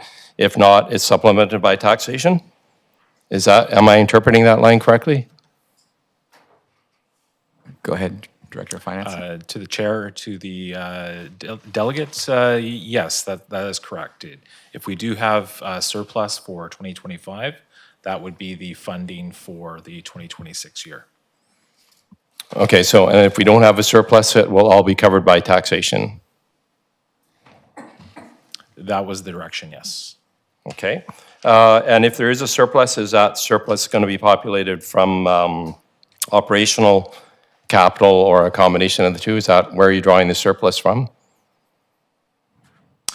To the chair, the surplus that we receive will be the combination of all surplus for the consolidated statements for 2025. Okay, that clears it up. Thank you. And just going back quickly for a year ago, on January 14th, 2025, so basically exactly a year ago, at that meeting, staff from various departments brought forward reports to council in response to council's December 9th, 2024 resolution. I don't expect you to remember it. You guys have a lot of stuff you can look it up. The staff reports, but resolution number 24413 that directed administration to conduct a comprehensive review of operational services that are not deemed core services, with the objective of identifying options to reduce operational budgets. Is Clos du Seuil Marina deemed a core service? I think that we had a long discussion at that time, and the term core service came up as a bit of a complicated one in terms of being in the eye of the beholder, right? Very nuanced. Yeah, and I think that providing highest and best use of community asset, it could be seen as being a part of providing a core service for the community. I could certainly see if the CIA would like to add anything to this, but That's my take on it. Is that part of what council does is make sure that the community is getting good value for our assets, and I would think of that as a core service in a roundabout way, I suppose. But I don't know if that answers your question, Roland. But I see that as certainly a responsibility of council, is to make sure that we're not getting a bad deal. Is to make sure that our assets aren't benefiting some other organization over the taxpayer who owns it. So from that perspective, that's what yeah. And I absolutely concur with that. That's for sure. So I guess I'm expecting then when this business case we're going to see in about a month, according, is that right? CEO, Mr. CEO, yeah. Or new Mr. CEO, I guess it'll be. So I'm presuming that is going to show that this, taking over this project, we're going to be cash flow positive. Yeah, I think certainly. CAO, Okay. Go ahead. Thanks, and through the chair, yeah, and in discussions with the Port Authority, they usually made a revenue of around 120,000 per year from the Clutie Haven Marina. So I know that a lot of their the revenue was spent on wages and other items. So again, when we bring this forward, I believe you'll see that we will be using their records as well. To show the different ways of operating the marina. And then it'll be up to council to make a decision on how we move forward for this year. Okay, and where is that going to be housed? Which is, I've heard people say it's going to be in economic development, it's going to be in Parks and Rec, but which department is going to have ultimate oversight of that?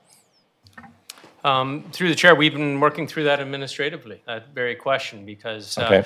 the economic development department currently is made up of pretty much one person, which doesn't give a lot of bandwidth. Yeah. There are lots of different departments that do different things that would be required at Clutie Haven Marina. So will different departments maybe look after the park area at Clutie, and maybe different ones may look after asphalt. The city did already do the lime painting, some crack sealing, other stuff that was almost in kind to the Port Authority to make sure that was successful down there.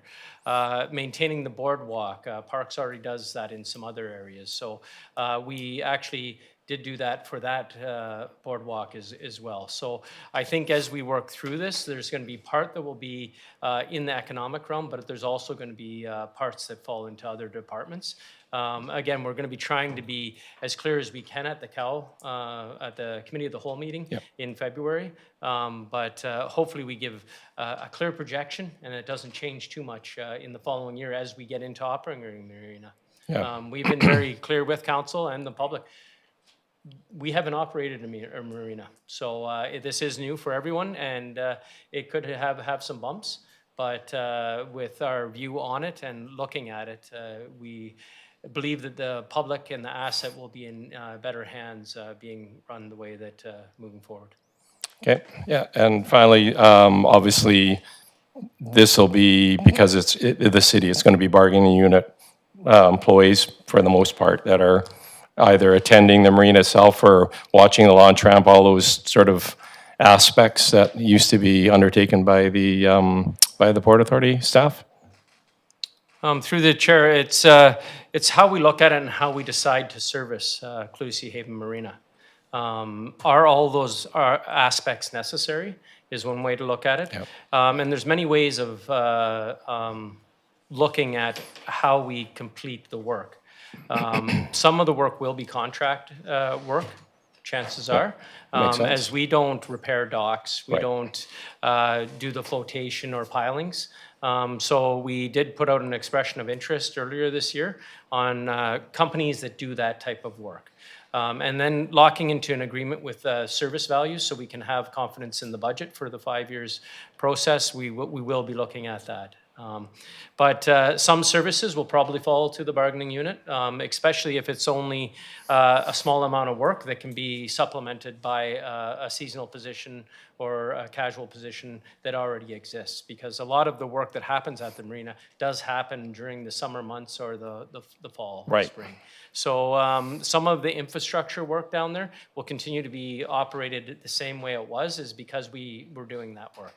So as far as water, sewer, the storm water, that was already under our guidance. So again, what we are doing is bringing the asset in and trying to make sure that it is being used in the best manner possible, fulfilling council's vision. And also, it was part of a process that sort of highlighted it is in working with Apache and Seashot. So the nations have been involved in conversations as well, and they may be involved in some co-management moving forward. But yet, we haven't defined that yet, and we hope to define it by the middle of February. But we have been working with both nations on that. Okay, great. Thanks. Thanks for your time. Appreciate it. Thanks, Roland. Anybody else? Seeing none. Motion to adjourn from from Councillor Mealy, seconded by Councillor Patola. All in favor? Motion.